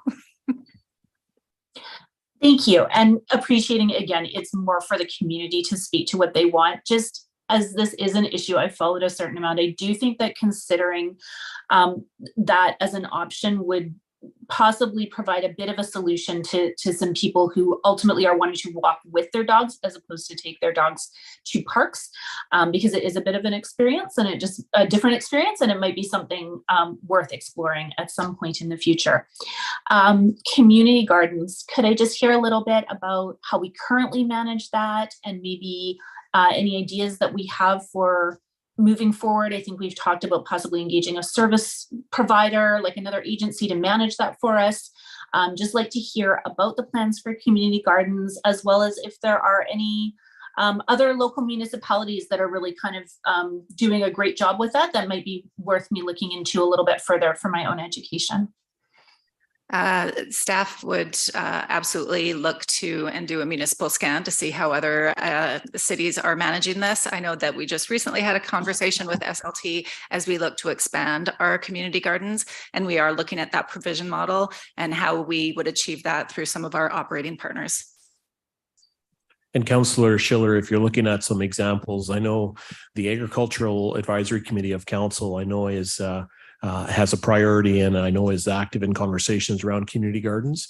One of the examples that Adam Ryu, who's one of our planning staff, shared with our internal working committee that are working on this, the city of Vancouver has an incredibly robust and very, very well thought out community garden framework that we are following and using that to help guide some of the discussions that we're having internally. That's awesome. Thank you so much. Thank you very much. And seeing as how there's no other speakers on the speakers list, we have a motion in front of us and we will call the vote then. So you need to move the motion. No, we've already moved and Already seconded. moved, eh? We've had the discussion, so now we vote. Okay, so I'm calling the question. All those in favor? You can't see everybody here. I see all green cards. It is unanimous. Thank you very much. Motion has been adopted. Thank you very much. Thank you to staff for the nice, robust discussion on Parks and Rec. We look forward to the next phase of implementation. Thank you. Thank you very much, Mr. Mayor and Council. Okay, we will take a 5-minute break. Recess. I need to adjourn. Yes, no, we recess. So we will resume in at 12:44. Okay, we will resume at 12:44. We will take a recess.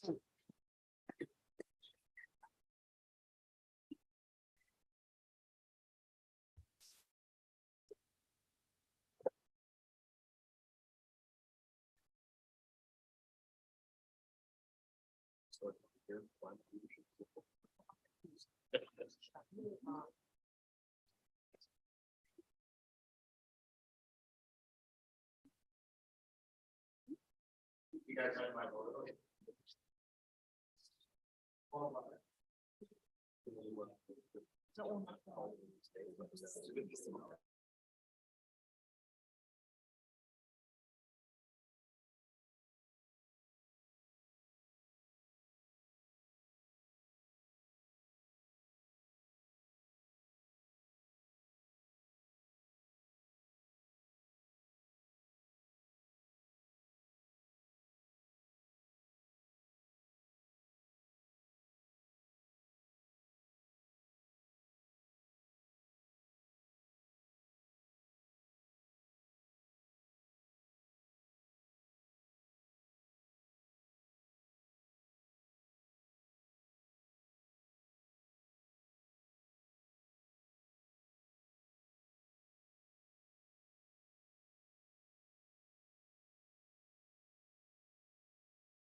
Good, we got quorum. And video.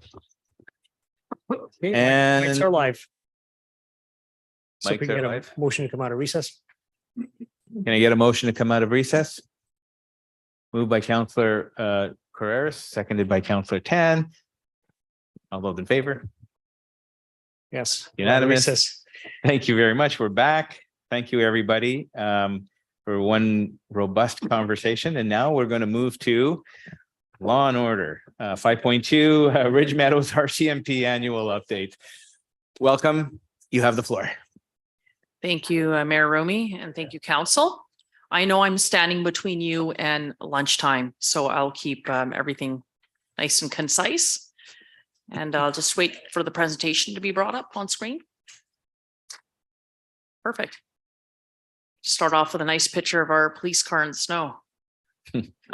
So I'll just start off by just going on to the next slide here. And so we're just going to be providing everyone with a just an overview of what we achieved in 2022 and where we will be going in the year 2023. So we're going to cover just our crime metrics, how we're doing with road safety, some of our performance delivery metrics, how our crime prevention units back online and how they were doing, our highlights from last year, new initiatives coming forward in 2023, but also I'll be touching briefly on our Ridge Meadows RCMP deintegration from one integrated detachment into two separate autonomous RCMP detachments for Maple Ridge and Pitt Meadows. But I will move the presentation over to Inspector Gander to cover the crime metrics and our performance delivery details. You go, Adam. Good afternoon. So for 2022, I'll just go over some of the data for you. When we look at persons crimes, we're down 2% from the year before.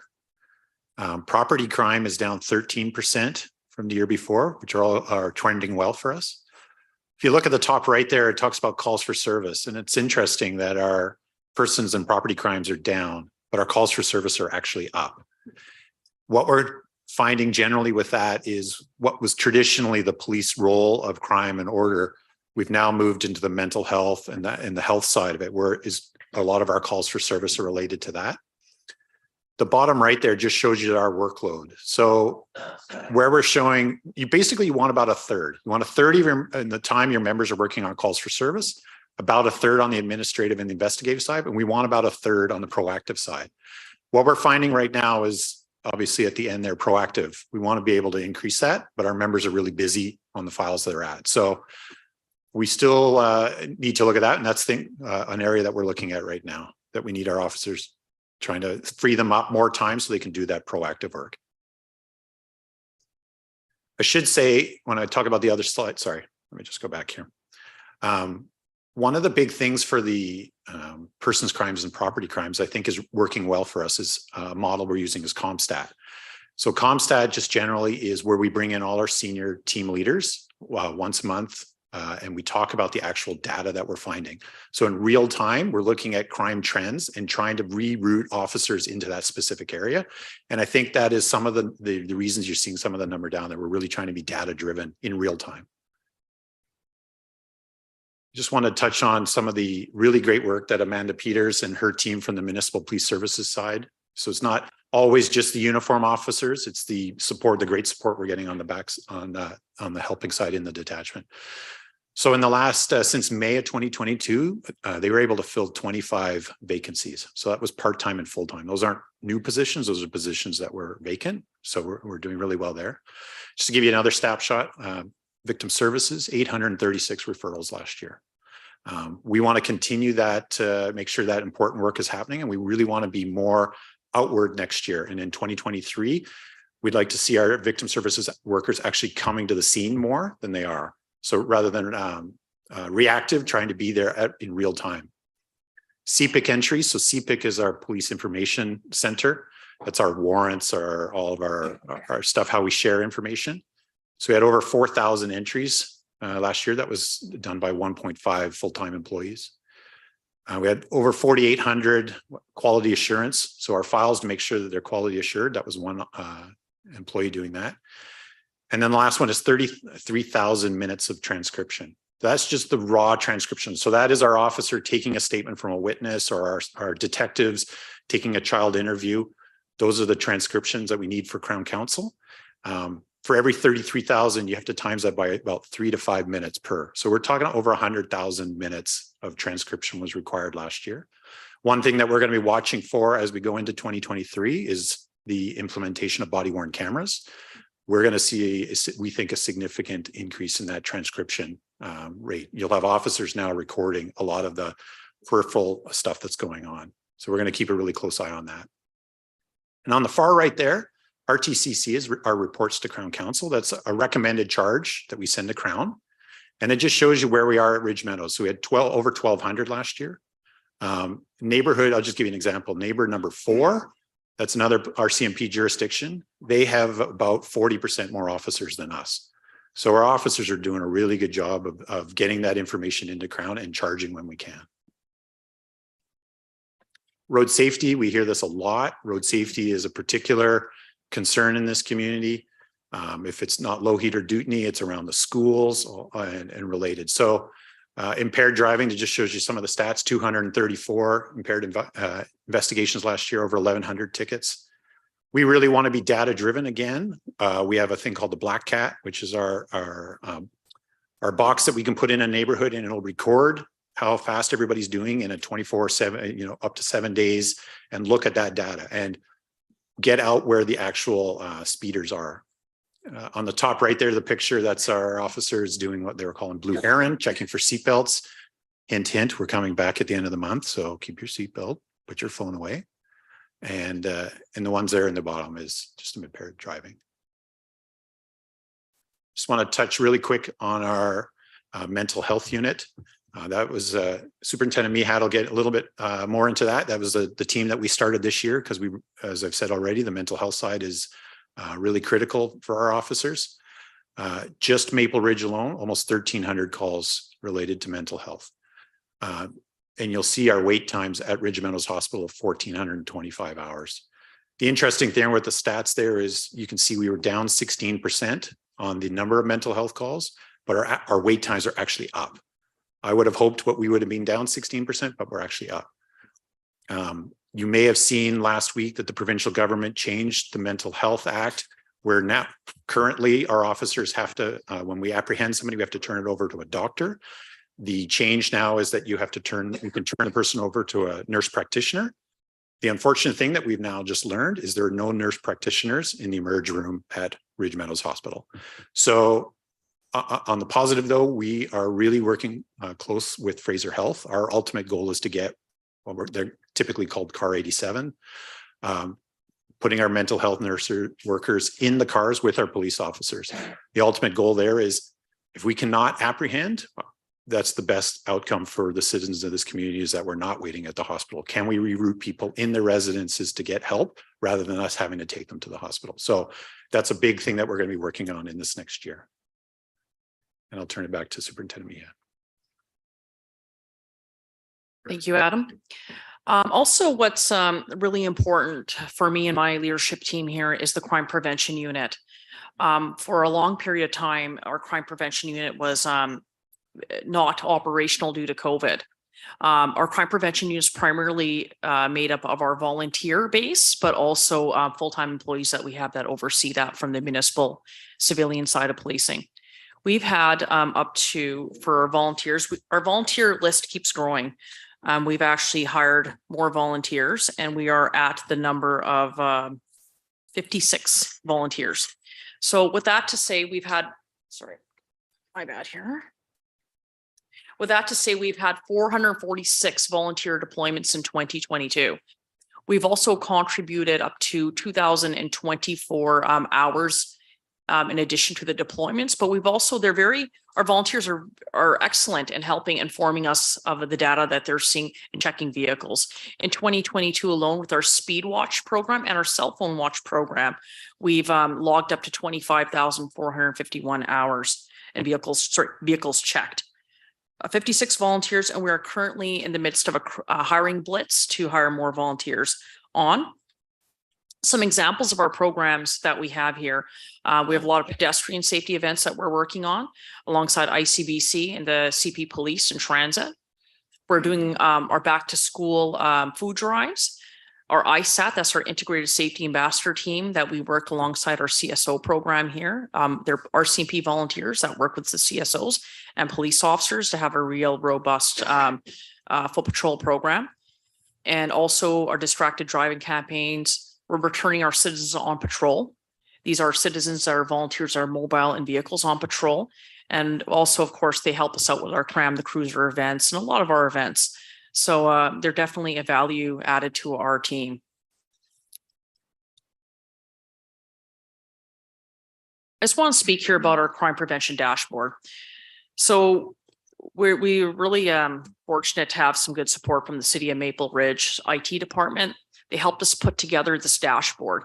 So we currently already have a police dashboard with the RCMP for the detachment. And so what that does is not only do we share our crime stats with our public, broken down right by neighborhood, right down by crime category, but we also, and that also helps our police officers because they look at our dashboard, they're able to see where the stats and the crime is to better inform them, but also our public, we're transparent with them, we share those stats.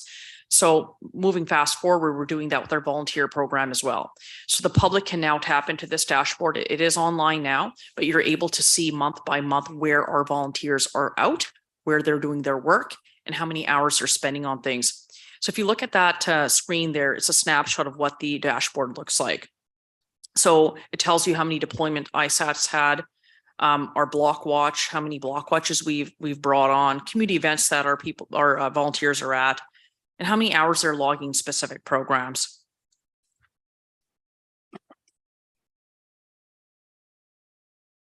So these are some of last year's highlights I'll quickly touch upon. Inspector Adam Gander's already brought up our ComStat. ComStat was a big push for us, something that I wanted when I arrived here in 2020. That aligns every single section head in the department to work together with our crime analysts to identify where the crime trends are. So each department from frontline to major crime to community policing, they all have to have some part in driving down the crime stat. Like for instance, it could be break and enters to residences. All of us have a part to play in trying to drive that stat down. Specialized response teams.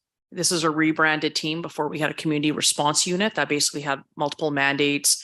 This is more of a specialized team in dealing with prolific offenders, repeat trends, but also has a mental health component underneath it. We built a mental health response team that falls underneath the sergeant that runs this team. Project E Pearl Bush. This was a long-term drug project. It was our biggest fentanyl seizure in Maple Ridge in detachment history. We were able to recover up to 63,000 doses of fentanyl, and we resulted in 19 charges.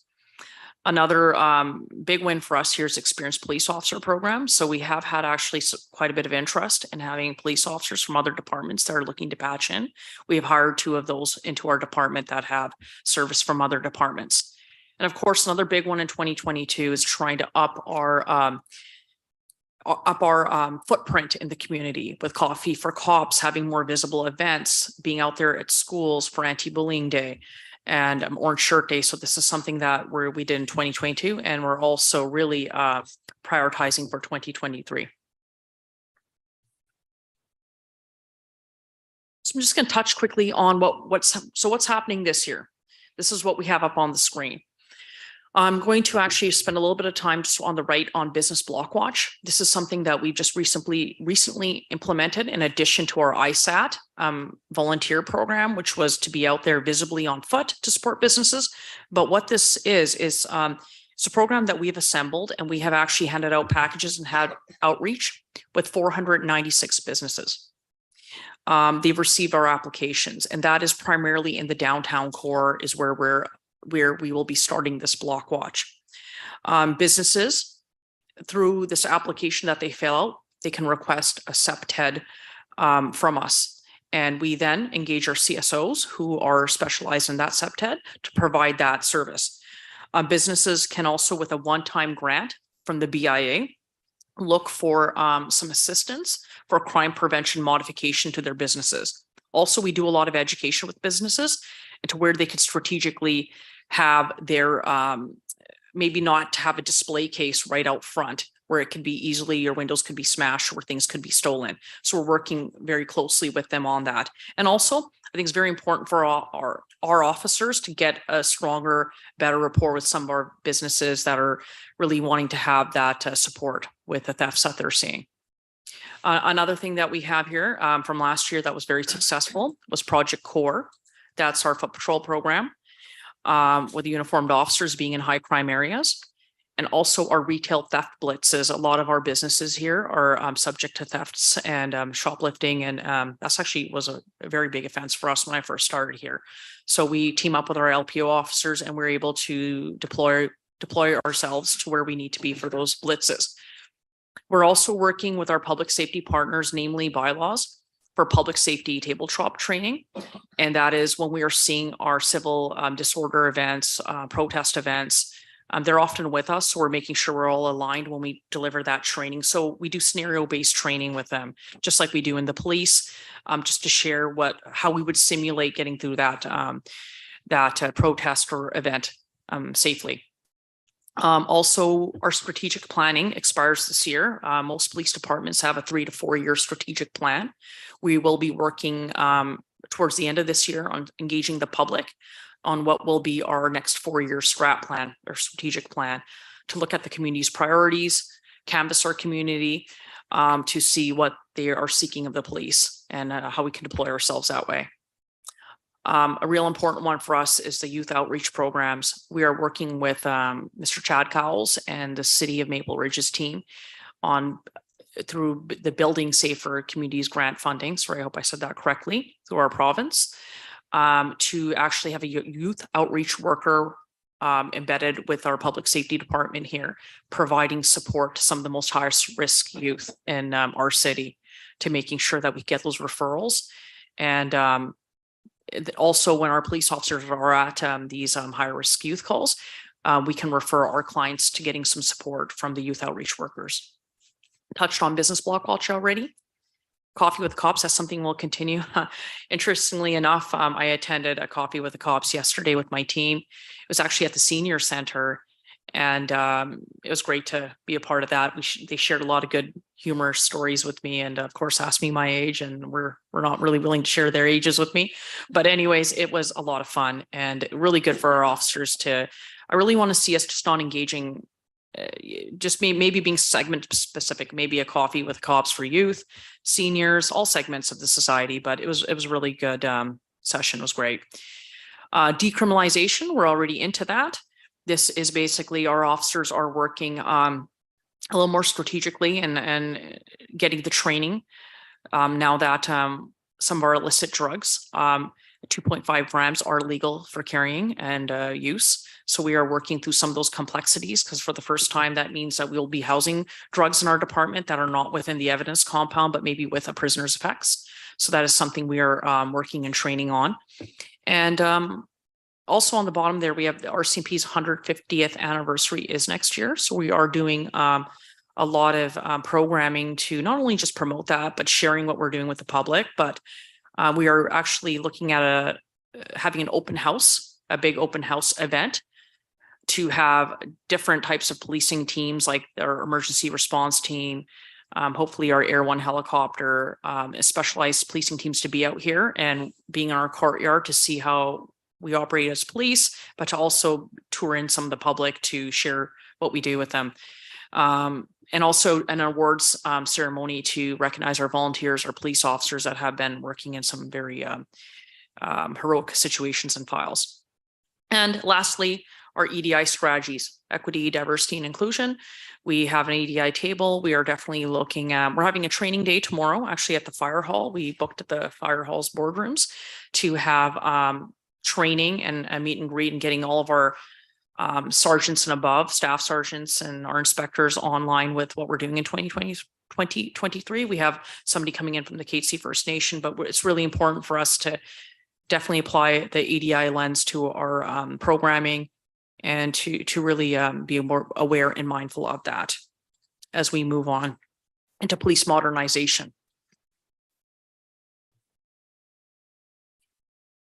And lastly, I'll touch very quickly on the Ridge Mills deintegration and where we are at with that. So we're continuing on with our planning for deintegration, which is slated, should all timelines be met, to occur in February of 2025. That is the proposed opening of the new Pitt Meadows RCMP. And then obviously work on segueing into an autonomous Maple Ridge RCMP versus a Ridge Meadows RCMP. We are our leadership team, and we're taking a very critical look at all our units. 23 officers will be transferring out of what's an integrated detachment over here to form the new Pitt Meadows RCMP. Those are positions that belong to Pitt Meadows, that are their positions. We have started the initial phases of the transition plan already. In terms of 2 senior RCMP officers, managers have permanently been transferred to Pitt Meadows, and that's a staff sergeant and a sergeant. They are Pitt Meadows positions, and they are actively working on the transition planning of the new detachment and the new organizational structure for that detachment. I have been working with CAO Hartman as well on some of the logistics and what will be happening moving forward. And also we have more of our officers that were deployed in an integrated environment. We are ensuring that they are working out of the community policing office as per what will be the segue and transition into the Ridge Meadows deintegration.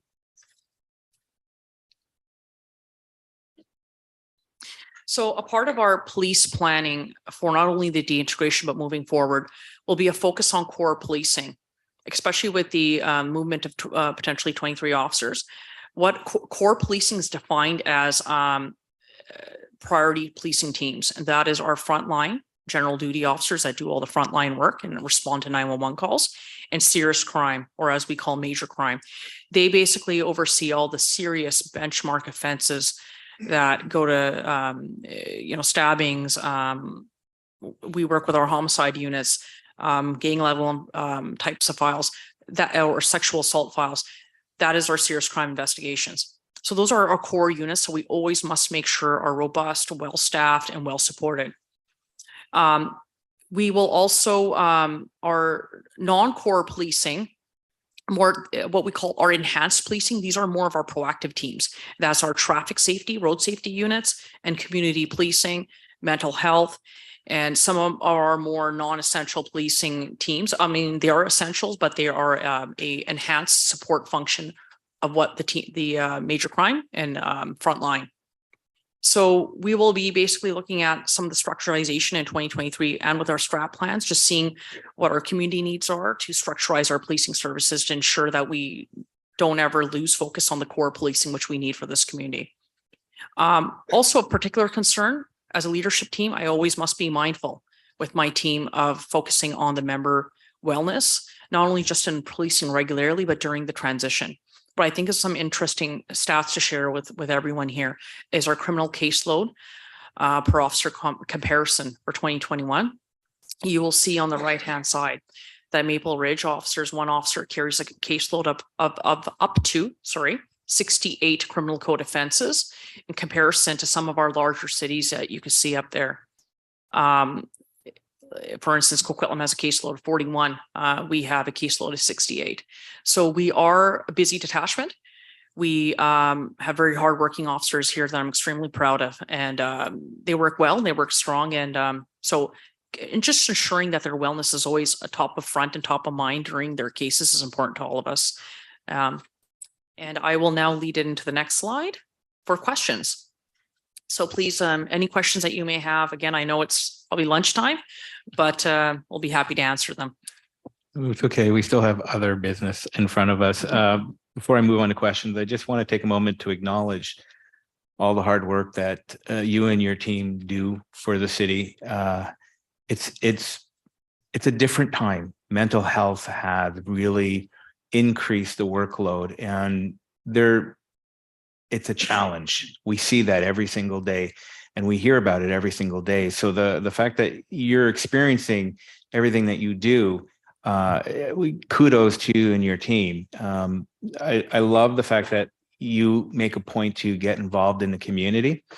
That is one of the best ways of narrowing the gap that's out there. And building better relationships. And that's something that I think is so important when we talk about police and first responders and the general public. There needs to be that trust that's built all around. And so I want to say thank you for that and all that you do. Having said that, I will now open it up for questions. And Councillor Youssef, you are first. Thank you, Mr. Chair. Thank you again for the presentation today, and of course for your entire detachment's dedication to our community, from the uniformed officers to the civilian staff to everyone. It's really a feather in our cap that we have such a well-functioning detachment.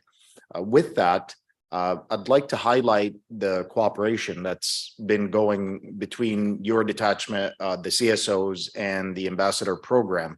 And I believe, I may be mistaken, we are the first municipality to have this model of cooperation in BC, if not in Canada. For the ISAT program, I believe we are. I know that some other detachments have something similar and they work well as well with their cities, but that is a very unique program. Yes. Go Maple Ridge. Thank you. The Block Watch, the business Block Watch, that's an excellent initiative. And I'm hoping that that program is also feeding into the app that we had seen during the last term, where individuals that are volunteers can then tag problem areas, be it graffiti, vandalism, thefts, open drug use. And this is where the data is coming from, I'm assuming? Yes.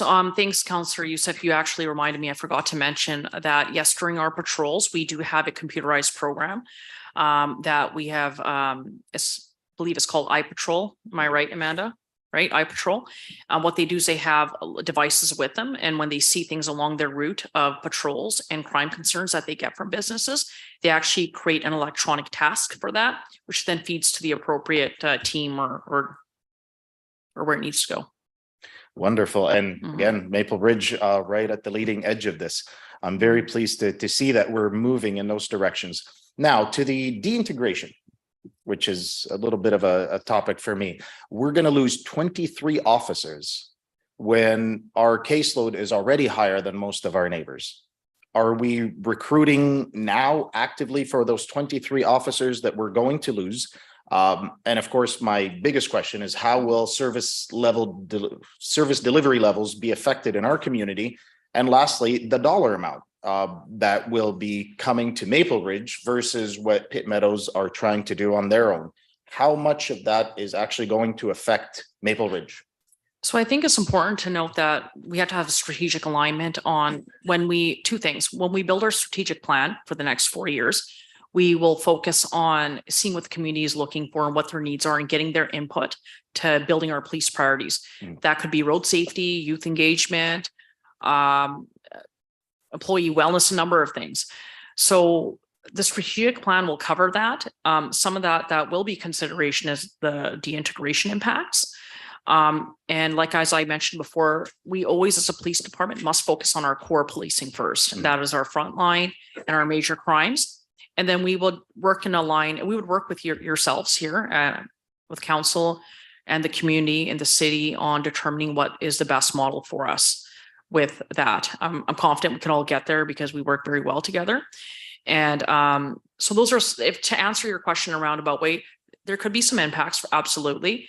But then we would decide as a team how we'd like to restructure and organize our department. So of course, I have received some support already through the city here, through business planning, to continue building the department. And so that has been sufficient and good.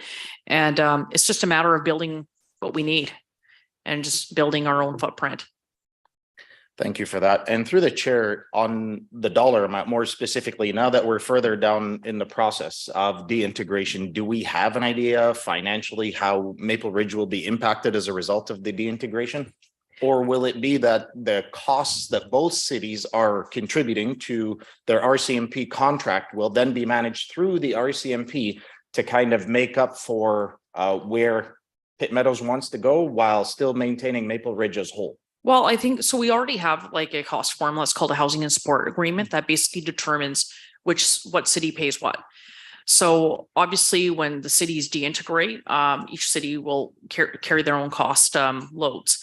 As for exact costings, I would have to work with this, CO Hartman and team on determining that No when worries. that is probably a conversation for another day, but I can tell you right Probably now close that, to that. yeah, we do have two separate funding streams for within an integrated attachment.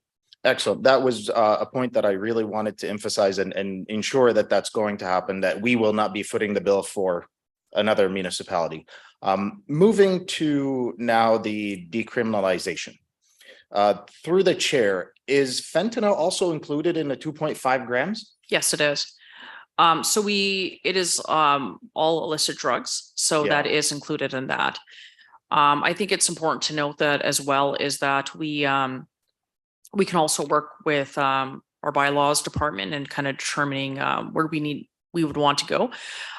With the decriminalization, that drug use is prohibited in front of schools. Mm-hmm. And so there is that for consideration, but yes, it is all illicit drugs. Thank you. And through you, Mr. Chair, 2.5 grams of fentanyl, correct me if I'm wrong, would be significantly more lethal than, for example, 2.5 grams of cocaine or heroin. Is that the general understanding?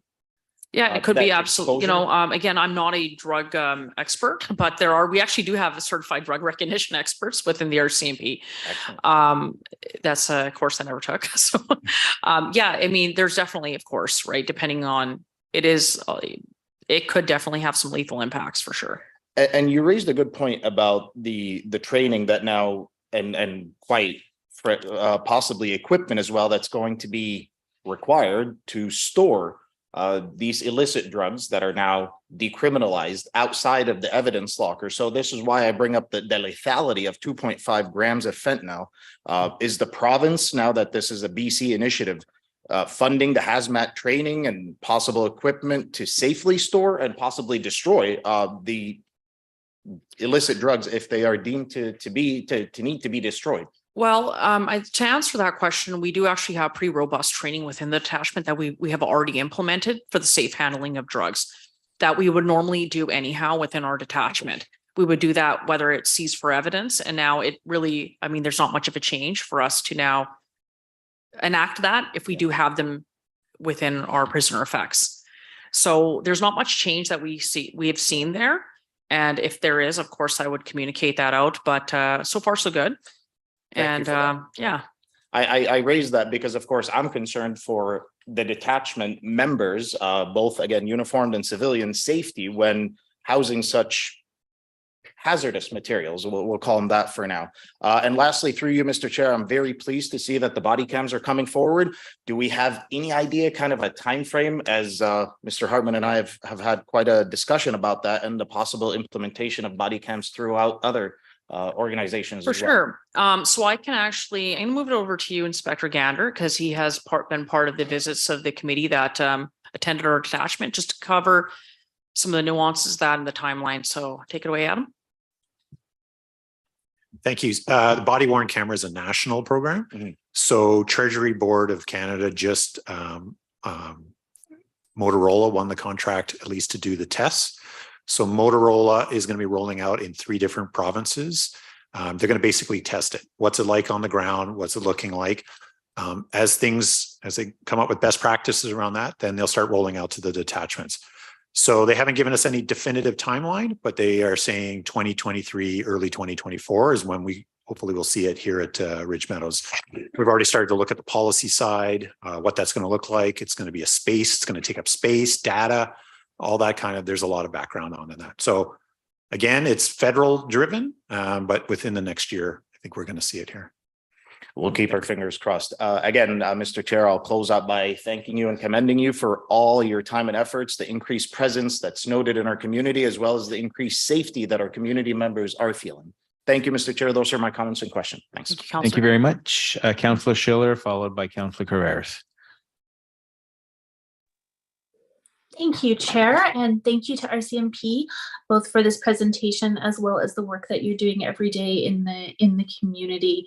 This sort of communication is so great. It's so valuable for me as an elected official, and I love to hear about the Business Walk program and the efforts to engage with the community. That certainly reflects conversations that I have with residents about things that they would like to see, and I'm grateful that you guys are able to do that. just in terms of communication, this lack of a nurse practitioner at the hospital, I mean, that is really useful for us to be aware of. Can you just clarify, is it that there's no nurse practitioner at the hospital or just not in the emergency room specifically? So thank you, Counselor, for that question.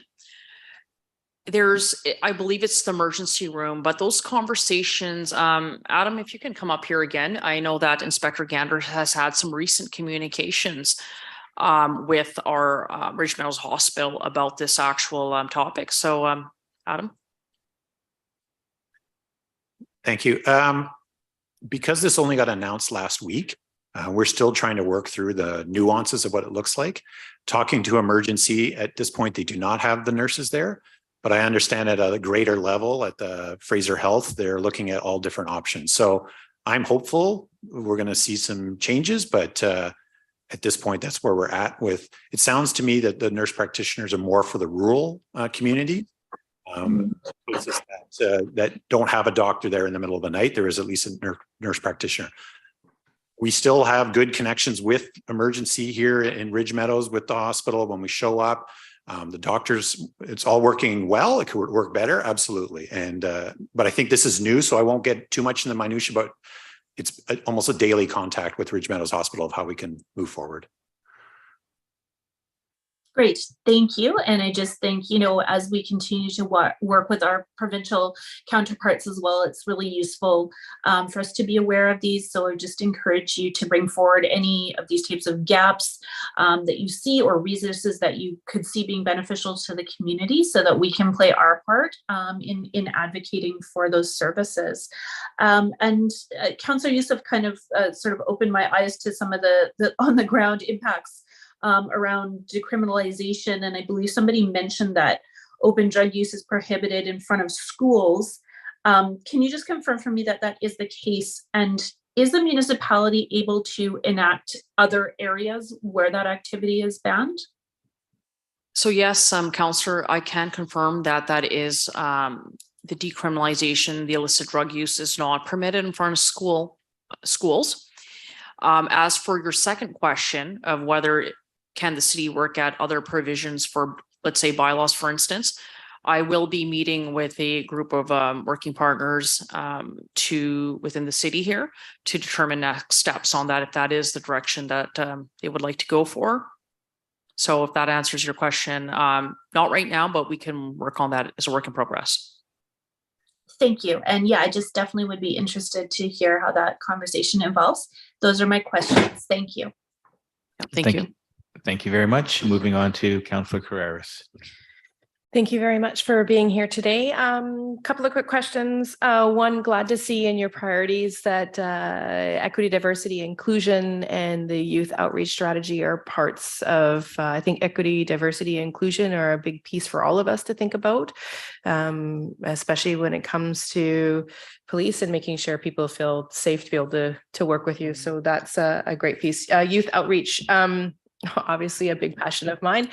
You did mention the work with Chad Cowles and the city. I'm just want to that work also includes the school district and yes, and that will be community services with their absolutely restorative justice. Yeah, it's still very much in the initial phases, I think, as they apply for a grant and look to visit other departments to see how their youth outreach programs are working. I know that the city of Abbotsford has a robust program called Pathways. The city of Surrey has a program called the Family Youth Resource Support Team. So I think they plan on looking at the caseloads and how the program will be working in other police departments, but absolutely. Once the planning structure comes into works, I will be looking to Chad to build a network actually of the school district, community services, probation, every partner that we have to basically make sure this team runs good, because you need to actually have all. So actually, ironically, this Surrey Family Youth Resource Support Team, myself and Amanda Peters, my police services manager, who's just in the back here, we actually developed that program within the city of Surrey at Surrey Detachment. So in order for that program to be successful, we needed all the partners that you mentioned and a roundtable working with us to do the referrals, because the school district will often refer police officers can refer and people in the community can refer their services to this team. So everyone has to be on board to make that work. So that is something we will be looking at to do. Great. And I know the school district has many programs in place to do whatever they can to keep kids in school for as much as they can get them in school. Yeah. And so I'm glad that that's part of the plan. I have a question around the decrim because it's been brought up today. And I know a big piece of the advocates around the decriminalization was around removing the stigma and to help people find help and support and to prevent people from dying because they're not hiding in their homes. And that was a big piece of the decrim. And so my question is, because of the decrim, is there anything that you're doing differently within your policy that when you connect with someone and they've got under the 2.5 on them, what are you doing to connect them with resources in the community to support them? And Sure. So thanks, Councillor, for that question. So as a part of the decriminalization training that has been rolled out to our departments and that we have also looked into, is we actually do there's quite the process of once we run into somebody and they have illicit drugs on them, the next steps of how we process that file. If it's above 2.5 grams, they could be charged. That's a whole different process to get all together. If it's 2.5 or under, we enact a separate process.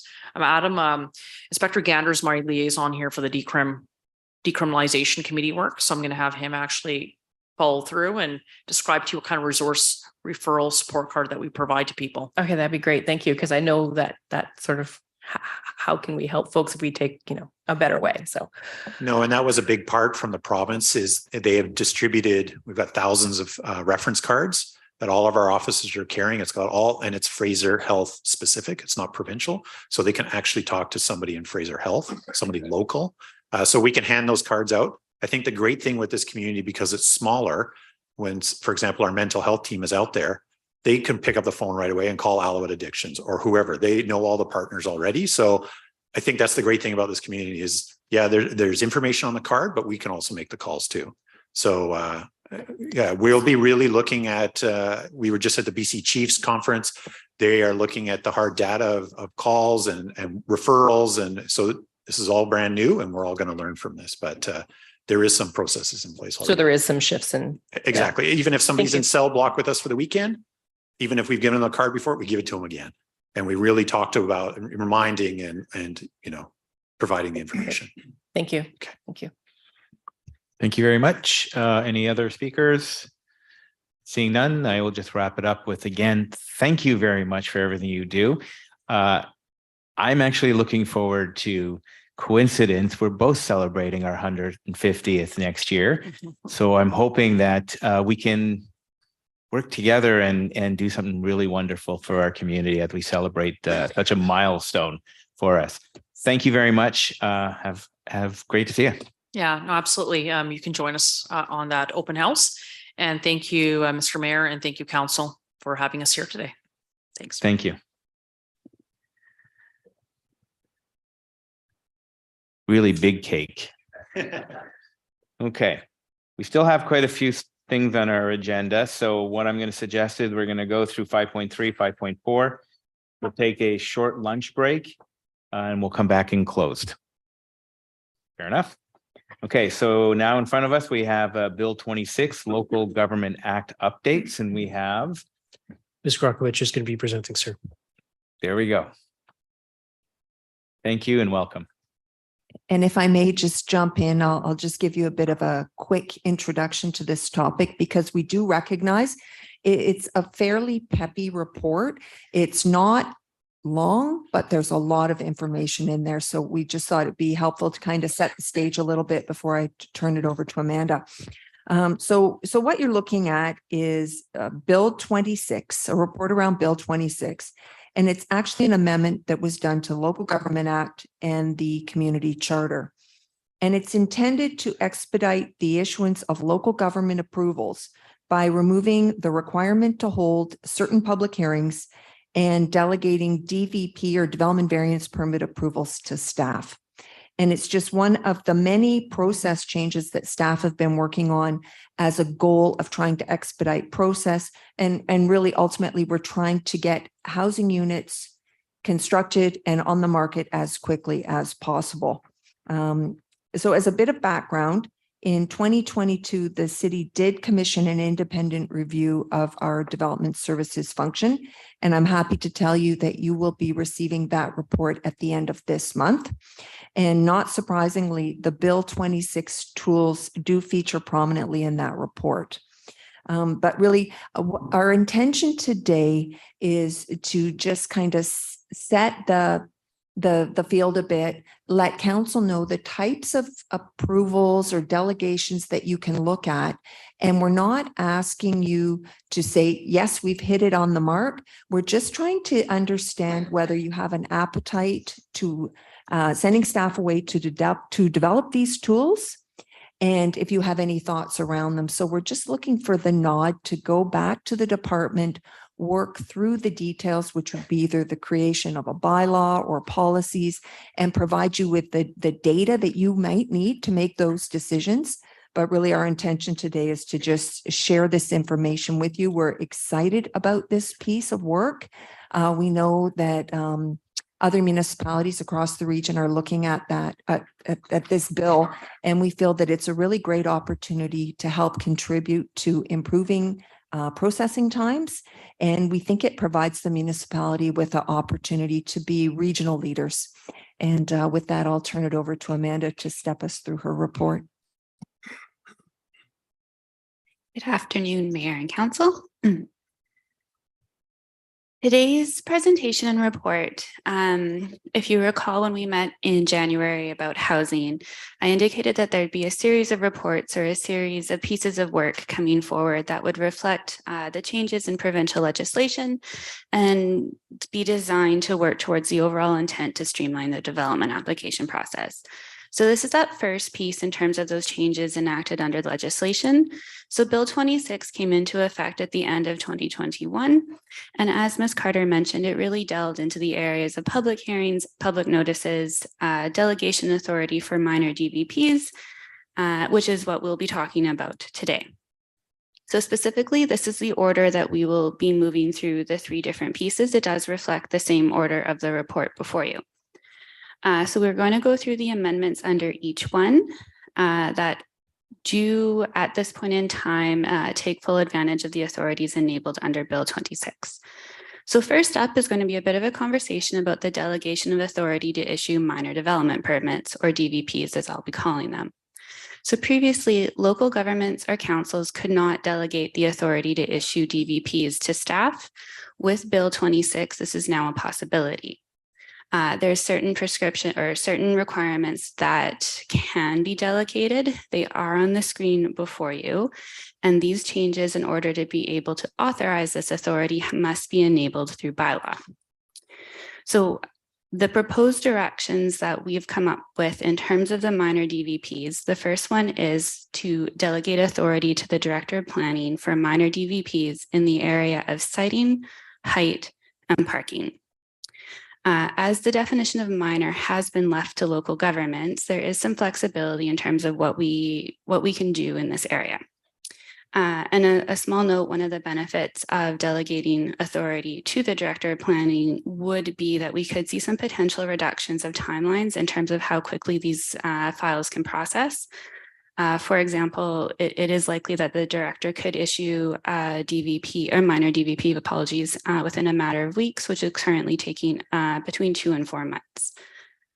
So in terms of siting, this is going to be speaking specifically to setbacks and lot coverage. I've broken out the land uses on the left-hand side, and you can see what the proposed variance for these siting requirements would be on the right-hand side, largely up to 10%. However, I would like to draw your attention to the last one, the front setback. I do appreciate that this one is for townhouses and apartments. 60% sounds like a big number, but what the caveat there is currently our front setback for our townhouse and apartment zone is 7.5 meters. However, our more modern zone and the developments that have been coming forward and approved by council over the last couple of years has been approving a 4.5 front meter setback. So that percentage would essentially permit the director of planning to be able to approve that level of setback. Anything beyond that, anything smaller than a 4.5 would need to come to council for council's consideration. As that would be atypical for the development and the neighborhood at this point in time. So siding is roughly 10%. When we look at height, it is also currently proposed to be up to 10% for aesthetic elements. So this isn't necessarily addressing additional floors, but it would be for projections, form and character elements that might be going up a little bit higher in order to accommodate certain design objectives of the development.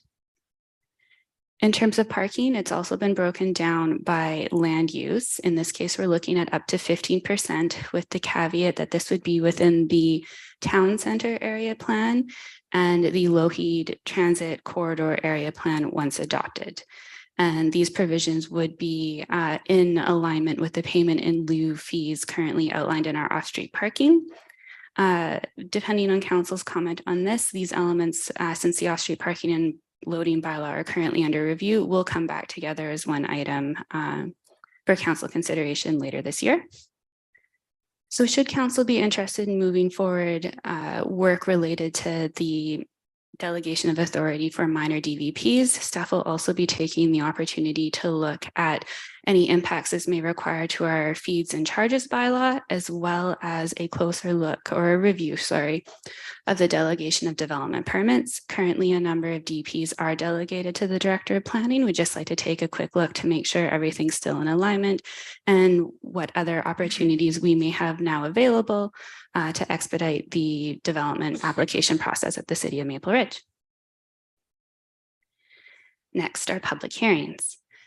So Bill 26 essentially removed the default requirement that local governments have to have a public hearing when a zoning amendment or a development application is consistent with the official community plan. Providing appropriate notice is given in accordance with the provincial legislation. So this is also required to be enacted via bylaw. So where we're starting on this item is to propose that public hearings not be held for select zone amending bylaws that are consistent with the OCP, noting that public engagement is still continued to be required. It will be moved earlier in the process. This is really to help facilitate the development application process. Feedback will be coming in at a point where it is easier and less costly for the developer or the applicant to make those changes and respond to public comment. As well, at any point, a council or director of planning may request a public hearing on a specific development application. So in terms of what this would look like by type of application and location within the community, the next couple of slides will be breaking it out. First up is for our town center and once adopted Lougheed Transit Corridor area plan. So for these areas, which are our primary growth areas, it is currently proposed in the report that any development application within these areas that align with the OCP would be able to have the public hearing waived. Of course, noting if there is an OCP amendment required, a public hearing would be triggered. And of course, council can always request that at any one time. What we've been seeing over the last couple of years, particularly in the town center, since that's the adopted area plan, is that we aren't receiving a lot of comment at the public hearing process. So we'd really like to be able to go out earlier, get that comment, and kind of have that feed into the development as early as possible. As by waiving a public hearing, we could be looking at a reduction of about 3 to 6 weeks, depending on the development application process. Next up are the other area plans outside of the town center and Lougheed Transit Corridor. So for these ones, it's going to be broken down by housing or residential type. So for townhouse and apartment, we're currently proposing a threshold of about 50 units, single family, 25 lots, and then for infill housing, which is your duplex, triplex, fourplex, courtyard, up to 8 units. And these numbers have really been proposed as the threshold as they're reflective of the type of development that we are currently seeing in these areas. And then similarly for the areas outside of the area plans, but within the urban area boundary, a slightly lower threshold for the 3 types of residential units. So in these instances for townhouse and apartments, it would be up to 25 units. So at 26, a public hearing would be required. single family subdivisions that are proposing up to 5 units. And then again, the infill housing proposing up to 8 units. In terms of looking at non-residential land use designation, so this is going to be anywhere in the community. If the development is proposing an employment use, so essentially if it aligns with their commercial or industrial land use designation, it would have the opportunity to move forward without a public hearing. The same for institutional. And then a small note about land use boundary adjustments. In some of our areas, we do adjust where that conservation land use takes place. And if that's the only OCP requirement for a particular development application, it is currently proposed to be included as an opportunity to have that public hearing waived.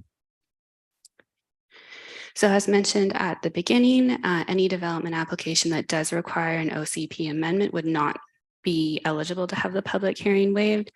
And again, the Director of Planning or Council may request a public hearing on any application at your discretion.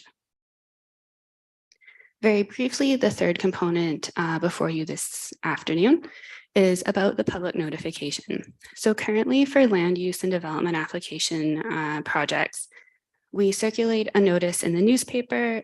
There's a development application sign requirements, and then it's normally wraparound in terms of our social media channels and then email notification to those who have subscribed. So in order to reinforce the city's commitment in terms of connecting with and hearing from the public, we are considering strengthening that public notification or public notice component to include alternative notice options. Should council direct, we'll kind of come back with what that could look like. Some options include posting at recreation or community centers. We have digital signages that we'd like to be able to use. So this is going to probably be a mix of a bylaw and a policy piece of work that we'd be bringing back following council comment this afternoon. So that's why we're here today. We're interested to hear what council has to say about these 3 particular areas in terms of how they relate to the development application process. Depending on council comment, we'll then be bringing back the necessary bylaw and policy amendments to enact what you'd like to see. And that brings us to our recommendations, which are in the report as well as on the screen before you. Thank you. Thank you very much. Certainly lots to digest. Before we move forward, can I get a motion, please? Moved by Councillor Youssef, seconded by Councillor Tan, and we'll open it up for questions. Councillor Youssef, followed by Councillor Carreras. Thank you, Mr. Chair, and thank you for the presentation and the report. Just a couple of quick comments. When I first read this, of course, my inkling was if we waive public hearing simply because an application is OCP compliant but yet contentious, we would be setting ourselves up for a lot of controversy, as I experienced last term, where applications that had come through that were OCP compliant, but yet during one of the public hearings, I believe there was over 100 individuals registered for that one particular application. So I'm happy to see that we have the ability to request a public hearing for a particular application. My question through you, Mr. Chair, to staff is, what is the mechanism that is being proposed? And I understand this may still be under development, but would it be up to the behest or discretion of a single councillor, or would it be a majority of council that then votes to bring in or put forward a public hearing for a particular application? Through the chair, we can certainly take a closer look at that, but my gut reaction is going to be a majority since it will need to be the will of council. Good, that's comforting. Thank you for that. Realizing that will also slow down that particular application, possibly for good reason. Is there then, and an understanding that this may still be under development, and I'm jumping ahead here, is there then a way for the municipality to kind of make up for that time delay for the applicant in any way, shape, or form? Through the chair, it's an interesting question. I guess one point that wasn't mentioned during the presentation is, if directed to do particularly the public hearing piece of work, what staff are really hoping to be able to do is bring back to council a bit of a snapshot of how other municipalities are handling the public hearing process. There's certainly those legislative requirements that we all have to meet, but there's little differences to how we're running the process. And I think not necessarily like if we did require a public hearing for a particular development application, I don't think it's necessarily going to say that, yes, we can shorten the timeline somewhere else. But I think through part of this work, we can certainly look at ways to maybe make the public hearing process more efficient and like improve it overall as to how it works at the city of Maple Ridge. So I think can't promise the 3 to 6 weeks, but I think there's ways that we can make the process more efficient through this piece of work. We have Mr. Goddard and Ms. Carter. Thank you very much. Just so council is aware, we are coming down with the process review shortly. And in that document, you'll see a bunch of suggestions in which we're improving our processing. This is just one component of it. So there'll be a bigger picture revealed shortly. Thank you. Thank you. Just building on the comments of my colleagues, part of the rationale behind this Bill 26 dealt with timelines, but the other piece is there was a certainty component. So the development community were feeling that they could go through public hearing and still not, which is quite a ways down the path, and still not have any sort of certainty whether or not they were advancing. Under the scenario that would come forward, the requirement for public notice would happen before we would come to you for first reading. So then, we're moving towards a path where council could give first and possibly second reading together and forward an application to public hearing or waive public hearing and then send the applicant on their way to comply with the conditions and then come back. So it provides the development community with a bit more certainty right up front. Thank you. Excellent. Thank you for that. And I'm glad that I'm able to plant those seeds now as this is workshop. This is where we're meant to do this. And yes, I'm very much in favor, Mr. Chair, of modernizing our public notification mechanisms now, especially hearing that this will be part of a greater picture that we're building out. Lastly, Mr. Chair, when it comes to our comparators, are we currently in a position where we can lead the pack on this as well, or have other municipalities began to implement this enough that we're kind of catching up? To the chair, it's certainly an area of interest for all of our neighboring municipalities. And it's a little bit of knowing, like we've spoken to most of our neighbors to kind of see what they're considering. And I have to say, if council does move forward the direction that's in this report, we would be at the leading edge in terms of the public hearing component. Go Maple Ridge, go. Thank you very much. Thank you, Mr. Chair. Those are my questions and comments. Thank you very much. Councillor Carreras, followed by Councillor Schiller, followed by Councillor Tan. Thank you. Always curious to know how we can expedite developments through the process when we're in need of housing. Just sort of jumping off of where we left with Councillor Youssef around other communities. So I look at the chart that you've given us, and it's Burnaby, Coquitlam, Delta, New West, North Van, and Surrey. It looks like the only ones considering sort of all three are the sort of larger communities of Burnaby, Coquitlam, and Surrey. Delta, New West, and North Van district of North Van are just doing the variance piece right now. And I think Delta and district must be similar to size. Do we know what some of like are they doing more? Is it just that? I'm just curious why sort of the mid and the smaller communities are only doing one piece and it's only the really larger communities that are doing all of them. Through the chair, a part of it is also which reports are available. So these municipalities may have work going on in-house as well, where we're not sure what they're proposing at any one time. And that's also why some of the municipalities aren't on the list. I have to say, in terms of some of the larger ones, they do have slightly different policy landscapes and policy frameworks already in place that are just different from Maple Ridge. So I think what all of these municipalities are doing are bringing forward the improvements that they can see relative to the frameworks that they're already working within.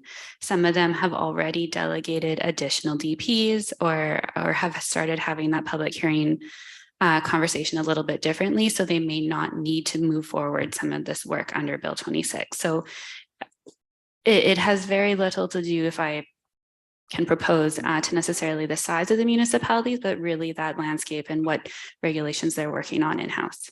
Okay, a couple of questions. So one of the variances is about 15% in parking. That means there could be a reduction of 15% parking, and that wouldn't come to council. That would be a staff decision.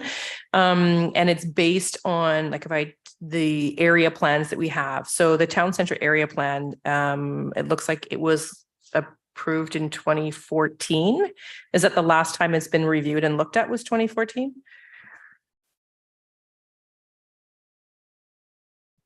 The town center area plan was adopted in 2008.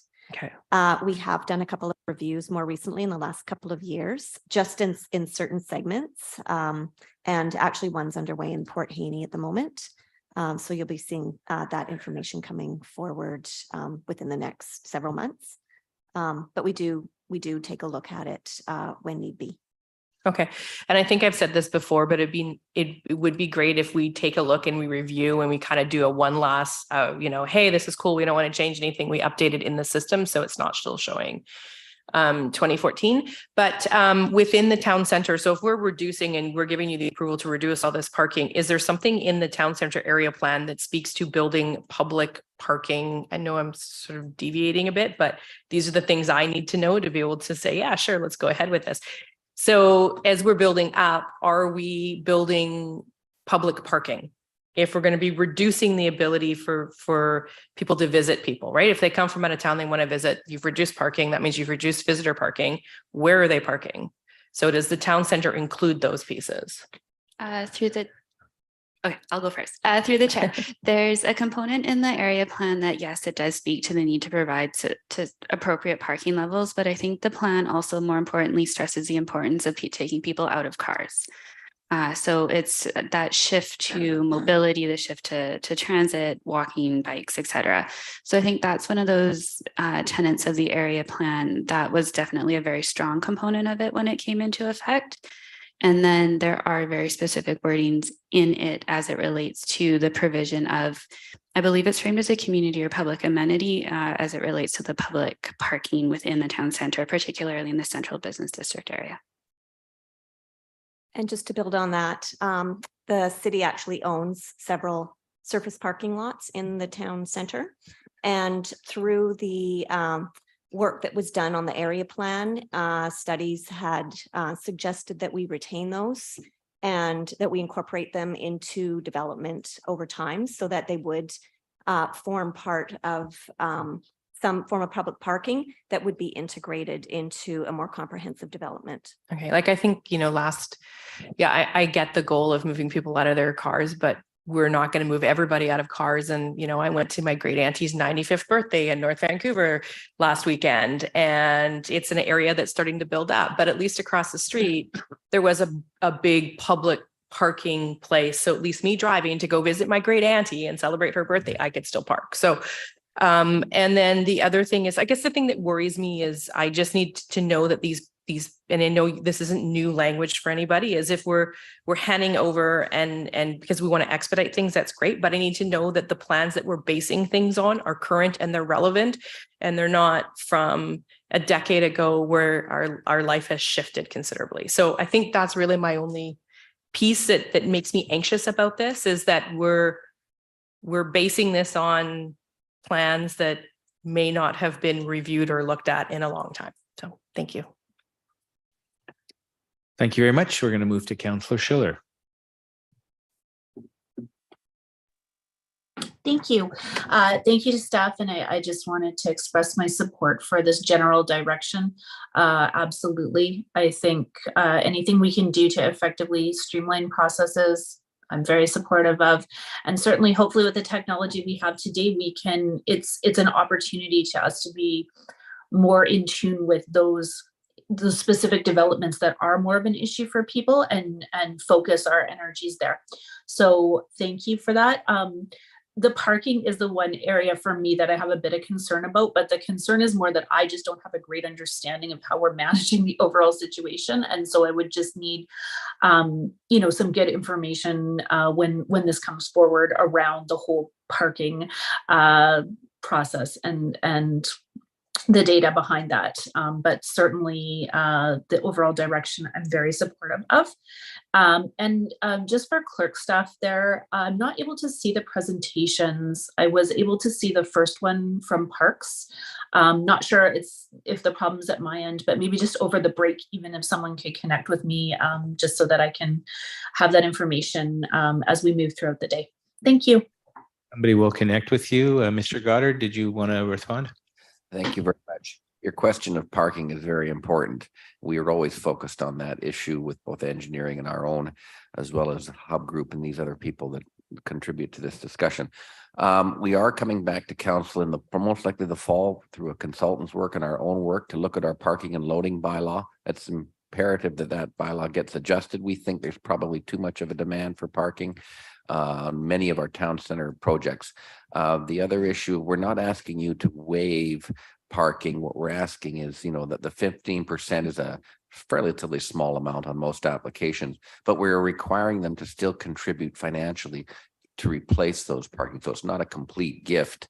They have to pay, and that money then goes into a fund in which we will eventually build parking structures, potentially on our existing lots that we have, but that's where that money's going. And so it's not necessarily a giveaway. They still have to contribute, but it speeds up their process. Thank you. Thank you. Councillor Chen. Thank you, Mr. Mayor. I too wanted to express my general support for the direction on this is going. I think this is actually exciting because I think it's largely strikes to me as largely an efficient way to move forward with fairly minor variances. From what I'm understanding, it's fairly minor. They're not substantive. Anything substantive will come to council and will not just be improved by the director of planning. So I appreciate that. And I think that when I think back to our strategic plan of what we talked about with corporate excellence and innovation and wanting to reduce the cost and time of our bureaucratic processes, I think this really moves us in that direction and really reduces the cost of the taxpayer of what we do here at the city. And just balance. And I think staff are really striking good balance here of that, leaving ultimate decision-making authority in the hands of council for major decisions, but also speeding up the bureaucratic process of minor variances. I think my understanding was that it's, for the large part, fairly low in terms of what we will be delegating our authority to. So I think I would, in my one question would be around the landscaping piece for the development variance permits. I'm again generally supportive. I just want to make sure that just going back to our PRC discussion where parks would largely come through development and tree cover is largely lost through densification. Wanting to make sure that around expressing my concern that piece around green cover, around landscaping, that piece still ultimately rests with council.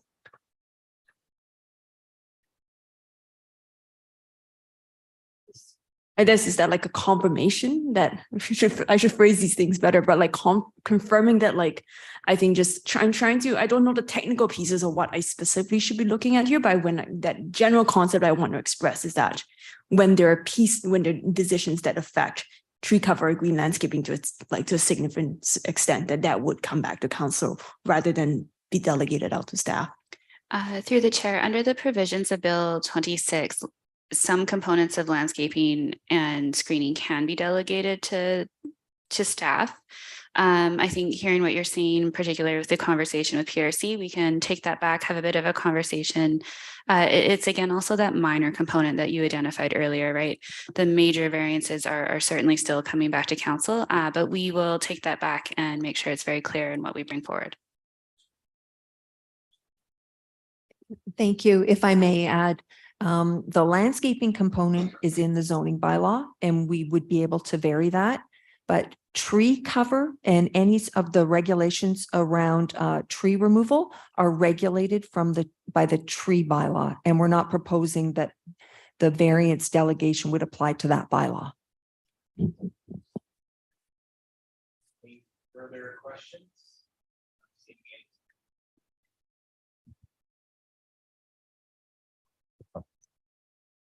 When you do this, I don't know what this means. Seeing no further questions, I will call the question. We've already done a motion, right? Okay, good. So all those in favor? And it looks to be unanimous. Thank you very much. Thank you for your presentation. Looking forward to what you come back with.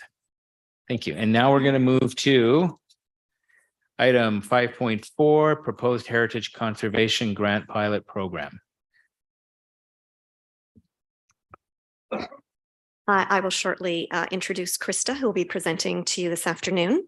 But just wanted to introduce and start off by saying that so creating a Heritage Incentives Grant Program has been noted as a gap within the heritage management context in Maple Ridge.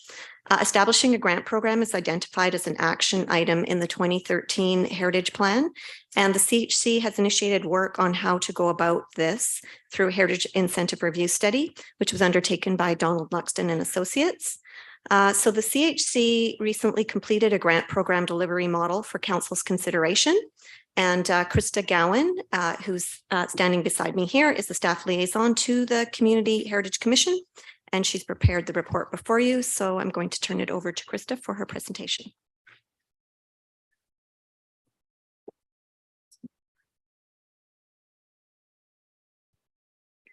Thank you. So the report in front of you today is really seeking your feedback on the proposed Heritage Conservation Grant Program, which is proposed to be a pilot for 5 years, specifically for built heritage. And should council wish to establish a pilot grant program, the report also outlines possible next steps. But before I get started, I just kind of want to talk about some shared language just so we're all on the same page during our discussion. So the first one is, what is heritage? Our understanding of heritage today is really anything that is unique or valued by the community that the community wants to pass on for the next generations. The field of heritage conservation began really focused on conserving architecture for the sake of architecture, but the field today has really moved away from that, even though that concept still lingers.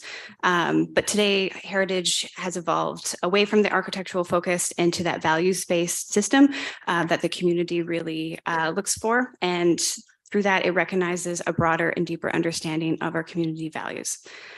So today, heritage can be anything that is built, natural, cultural, social, that is passed on from generation to generation. So in Maple Ridge, that is our oral histories, our language, our buildings, our landscapes, and just to name a couple examples. So on the screen are a couple heritage conservation tools. I've kind of labeled them from the level of protection. So our heritage inventory has no protection in Maple Ridge. It is a document that was endorsed by council, properties that are believed to have heritage value, but property owners can make alterations, they can apply for demolition permits, and staff can't withhold any demolition permits. The Community Heritage Register is a recognized provincial list, and it has a little bit more regulations, a little bit more protection, but property owners can still make alterations without any kind of heritage restrictions. The only difference is if a demolition permit is applied, the city has the ability to withhold that permit for 60 days. This city isn't able to deny that, but can, talk to the property owners for 60 days to kind of, negotiate possibly a heritage revitalization agreement. Heritage revitalization agreements have more protection. It's basically a negotiated agreement with the property owner. So it can be as it can have as little, or it can be really restrictive. It really depends on the agreement. The unique thing about heritage revitalization agreements is that it can supersede zoning and vary a couple setbacks, such as siting and height. And then the most protection is kind of what we traditionally think of the heritage designation bylaw. It comes with a statement of significance, and it really outlines that heritage value.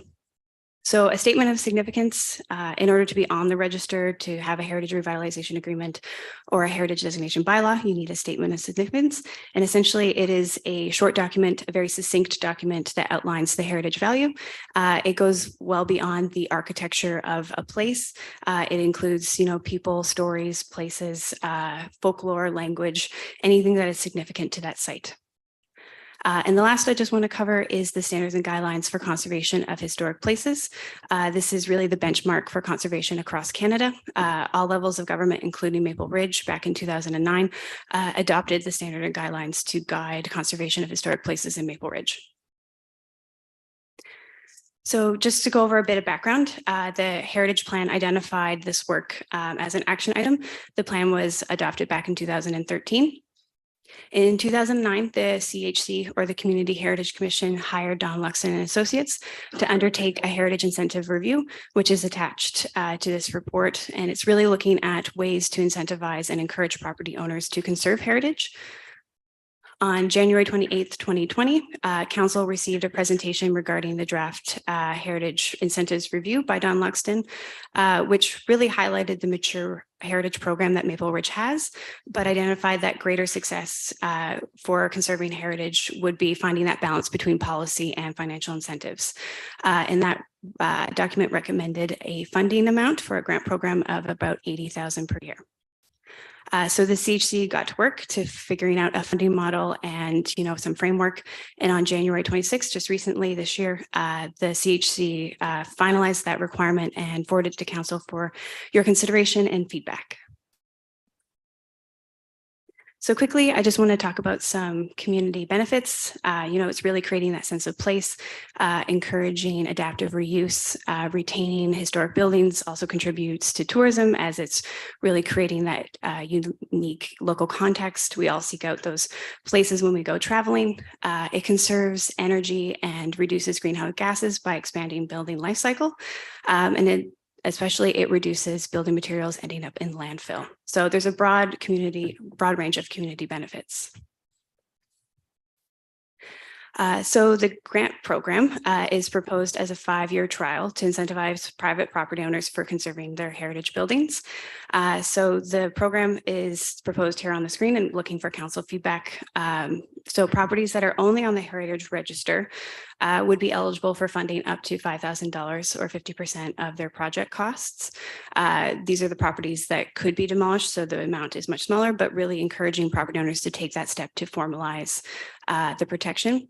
And then for properties that are formally protected by, a designation bylaw or a heritage revitalization agreement, looking for up to $25,000 or 50% of the project costs to be distributed among eligible applicants. And that's really the big ticket items, making sure that the property's integrity is still there. So like foundations, roofs, but really looking at those heritage features that are identified in that statement of significance that would be protected. So not eaves troughs or any other functional items unless the eaves troughs are identified to be significant.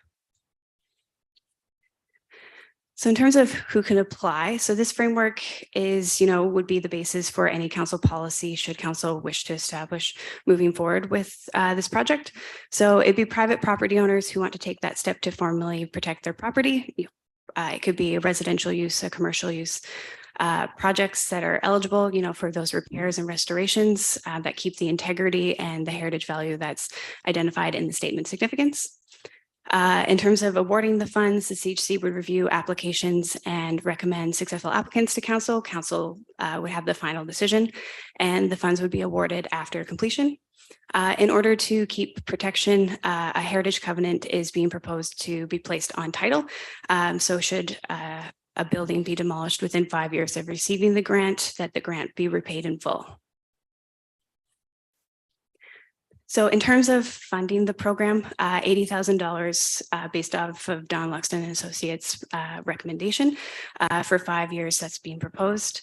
And so staff in the CHC are looking for direction to go and explore a funding model.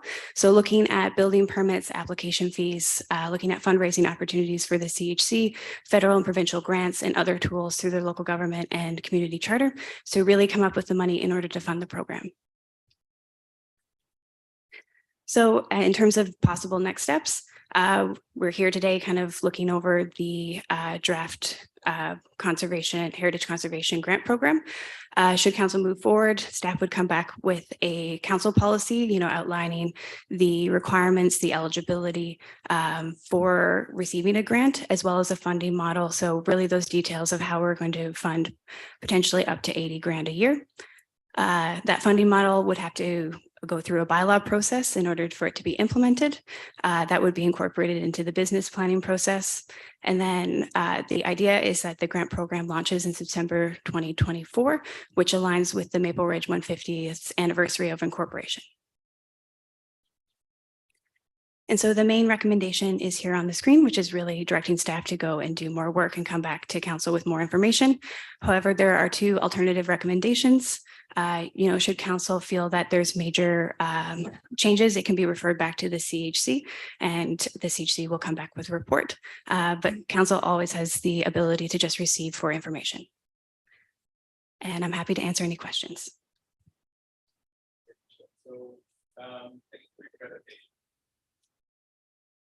Finger down. Got it. Thank you for your presentation. So I think we're going to just stick with the first recommendation to see first. Do we have a motion to move this recommendation?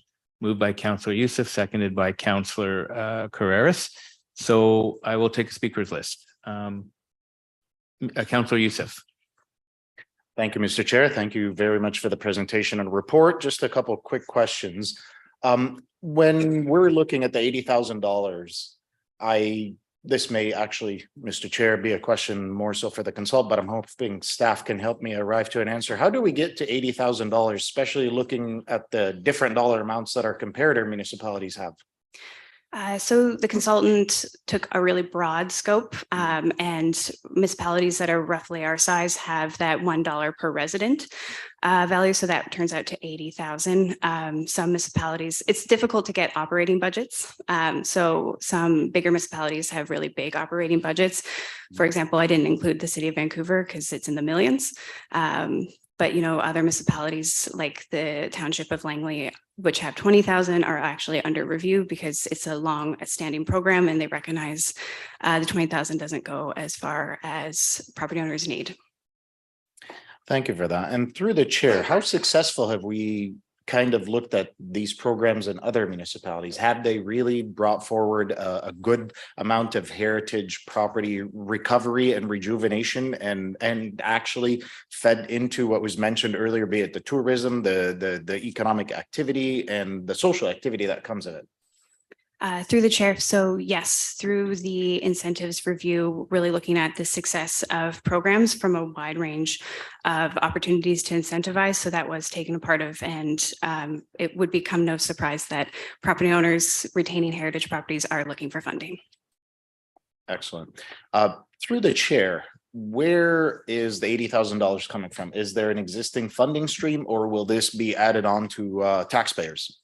So through the chair, the recommendation today is to kind of direct staff to go and look for the money. So it may be increasing some application fees for building permits or planning fees, looking at fundraising models for the CHC, looking at grants. So that information would be coming back to council, and it may not be the 80,000, but we're looking to get close. Thank you for that. Lastly, through the chair, I'd like to maybe plant a seed of the possibility of establishing a heritage foundation that would be at arm's length or standalone from the city of Maple Ridge that would then be able to possibly raise a portion and eventually all of the funds needed through this foundation and be able to function for the most part autonomously, working with the Heritage Commission. Of course, just want to throw that out there and hopefully there's something will come of it. Thank you again for the report. Thank you, Mr. Chair. Those are my questions and comments. Thank you very much. We're going to move to Councillor Tan. Thank you, Mr. Mayor. And thank you to staff for the report. I'm generally supportive of the direction of a heritage grant and acknowledging how important it is to understand where we come from so that we know where we're going. I'm also thinking about the Heritage Awards that many of us attended, and about how that heritage, as you mentioned, is not just about buildings and also about a wide range of things, including oral histories, including cultures, including many people who no longer have buildings because they were kicked out of them. And so I wonder if when I looked at this, I was interested in two things. One, on the non-building component of heritage, whether it be, and the possibility of opening up this fund to fund heritage programs that are not buildings. Because currently as it stands, it only funds buildings, and that means that we're limiting municipal funds to also homeowners, and not to the larger population. So I really think that's important that we, as you said, see heritage as more than just buildings. And the second piece of that is opening up the opening up the fund to maybe the retrofitting of heritage buildings, and also understanding that many of our neighborhoods are seeing increased infill housing and that many of these homes are on larger lots, whether there's some possibility of using the funding to help with the retrofitting so that they're more energy efficient, because we know that in these buildings are really valuable and they also were not built for an energy efficiency. And also understanding that these neighborhoods do see increased infill housing, and maybe is there a way to use this fund to sort of accommodate sort of all those changes in that property will be facing. So particularly my interest is in opening up this fund to more than to funding projects that are more than just buildings. So I would be interested in putting on the floor the alternate recommendation of asking the commission to review this as per council feedback. I don't know how to move that. Yes, so through the chair, so there is a motion now to amend. So we need somebody to second that, and then we can debate that. Sorry. Can you repeat what you just said? So Councillor Tan just introduced an amendment. So my understanding is the way that you worded it is that you propose an amendment. So that would be a motion that now needs to get seconded from the floor. And then that's something that we would debate on. And then based on that, we would amend the main motion. Could you repeat your amendment? Yeah. And so the alternative recommendation I'm looking at is the one in the staff report provided by staff here, that a proposed heritage conservation grant pilot program be referred back to the Community Heritage Commission in order to incorporate council's feedback. So apologies through the chair. So correction. So this is actually an alternative, not just rewording. So what we would do is vote on the first motion that's already on the floor. And then if that fails, then we would go to the new proposed motion. Okay. We don't need to see that motion just yet. We're going to vote on this motion first. On the first motion, yes. On the first motion. Yeah, there's a motion on the floor. Okay, so is there any further comments on this motion? Seeing none, I will call the question then. All those in favor of the recommended motion that's on the screen?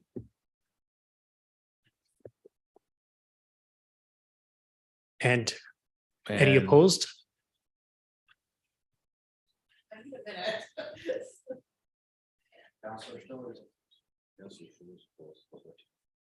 Okay, so just so that we group here, we have two for and 3 opposed. Is that correct? So the recommendation has been defeated. Okay, so now we will go to Councillor Tan's motion. The motion that I'm putting on the floor is that the proposed heritage conservation grant pilot program be referred back to the Community Heritage Commission in order to incorporate council's feedback. And this is the motion that's alternative recommendation that's found in the staff report. So we'll need somebody to second that.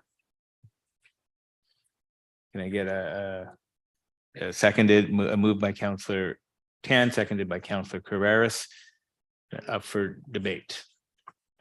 Councillor Youssef. Thank you, Mr. Chair. Through you to staff, how autonomous is the Heritage Commission? So through the chair, the CHC has been working on this through task forces for several years and are looking forward to incorporating your feedback into any policy coming forward. They do their own research, they talk to other municipalities, they give the guidance from staff too. Thank you for that. Follow up through the chair. Do they function as an advisory committee or as a standalone commission similar to Keeps and ARMS and other organizations in the community? Through the chair, their terms of reference is an advisory committee to council. Thank you for those clarifications. Thank you, Mr. Chair. Those are my questions. Thank you, Councillor Carreras. Sorry. Okay, so what would happen here is this would go back to the Community Heritage Commission to incorporate some instructions that you're going to get, correct? And then it'll come back to us with the new incorporated comments from council. Through the chair, should the motion that's on the floor, it would get referred back to the commission. Their next meeting is in April, so work would continue looking at the new revisions, and a new report would come back to council with the feedback. Could you expand when it comes back to us, although it's not the Community Heritage Commission, it's more the staff work that incorporates it or complements it, is around the pieces that were raised by Councillor Youssef around the funding and where it would come from? Because that's a big piece for me too, being able to like where, because 80,000 is quite a bit higher than other municipalities, and absolutely love the program, but I was wondering if more information could come back on the financial piece when it comes back as well. Yes, it can come back at workshop at the same time with the revisions. Thank you. Any further questions? Seeing, yeah, there she is, Councillor Schiller. Thank you. Just wanted to say that I'm supportive of this concept, definitely, and I appreciate the work that staff and the Heritage Commission have done. Just a point of clarification, I believe that the Community Heritage Commission actually has the ability to raise funds itself. Is that correct? Through the chair, that is correct. Yeah, it makes it sort of different than the other advisory committees, and that could be very useful here. So thank you for that clarification. And just for myself, I am supportive of this concept, and I am also just supportive of the suggestion from Councillor Tam that we look at expanding it beyond homes or physical structures, and that is what I'm looking to support. Thank you. Very much. Any further? Round two, Councillor Youssef. Thank you, Mr. Chair. I'll be very brief. Thank you, Councillor Schiller, for raising that. That actually feeds into my thinking process as well. Through the chair to staff, hypothetical question: would it be faster to get to a yes and travel further down the path that we're currently on and where we are right now to get to implementing this program had we gone with staff coming back for recommendation, or is it quicker if we go to the Heritage Commission, or does one or the other not affect the timeline of getting to a resolution, or getting to implementing the program? Through the chair, so going, referring something back just takes a little bit more work, looking into how we can implement the suggested changes. The CHC is really keen to try to bring this program forward for the 150th. So they will try their best to not have the timelines implemented, but the CHC does not meet until April. So just to understand that quickly, to clarify, Mr. Chair, sorry. We'll work quickly. Quicker to go through the Heritage Commission because they're able to dedicate more of their energies rather than understanding that you have plenty on your plate as it is. Okay, thank you. That clarifies, Mr. Chair. Councillor Tam. Thanks, Mr. Mayor. I just wanted to add, I really want to appreciate staff's work and the Heritage Commission's work on this. I know that every piece of work produced by a commission and advisory body, volunteer advisory body takes in like a large amount of investment and emotional energy and also dedication to the project. And I understand that these things take months and if not years of work. So I just really wanted to voice that sense of appreciation. And I think that I'm also really mindful and respectful of the fact and excited for the fact that we have our 150th coming up. And I think that I know myself, and it sounds like around the table that there's a lot of, and there will be appetite around the council table for looking at and for moving this forward in time for the 150th and being, again, respectful of the commission's time. And I understand that there's no plan that needs to be perfect. There's just an implementation plan that we'd like to move forward to that maybe encapsulates, has a broader vision of, and brings along more people as we move forward. So not looking for perfection here, just looking for bringing along more of the community in our work. Thank you. And I want to voice again, thank you so much to the commission for their work. Thank you very much. Seeing no further questions or comments or discussion, we will call a question, and the motion on the table is that the proposed Heritage Conservation Grant Pilot Program be referred back to the Community Heritage Commission in order to incorporate council's feedback. That is correct? Okay. All those in favor? And looks to be unanimous. Yes, it is unanimous. Thank you very much. Motion has been carried. Okay, so this has been a longer day of long presentations. the original plan was to go into close right after, but that's not going to be possible anymore. So we're gonna adjourn, and then we'll come back at 4 o'clock. That's when we'll have quorum. We won't have quorum.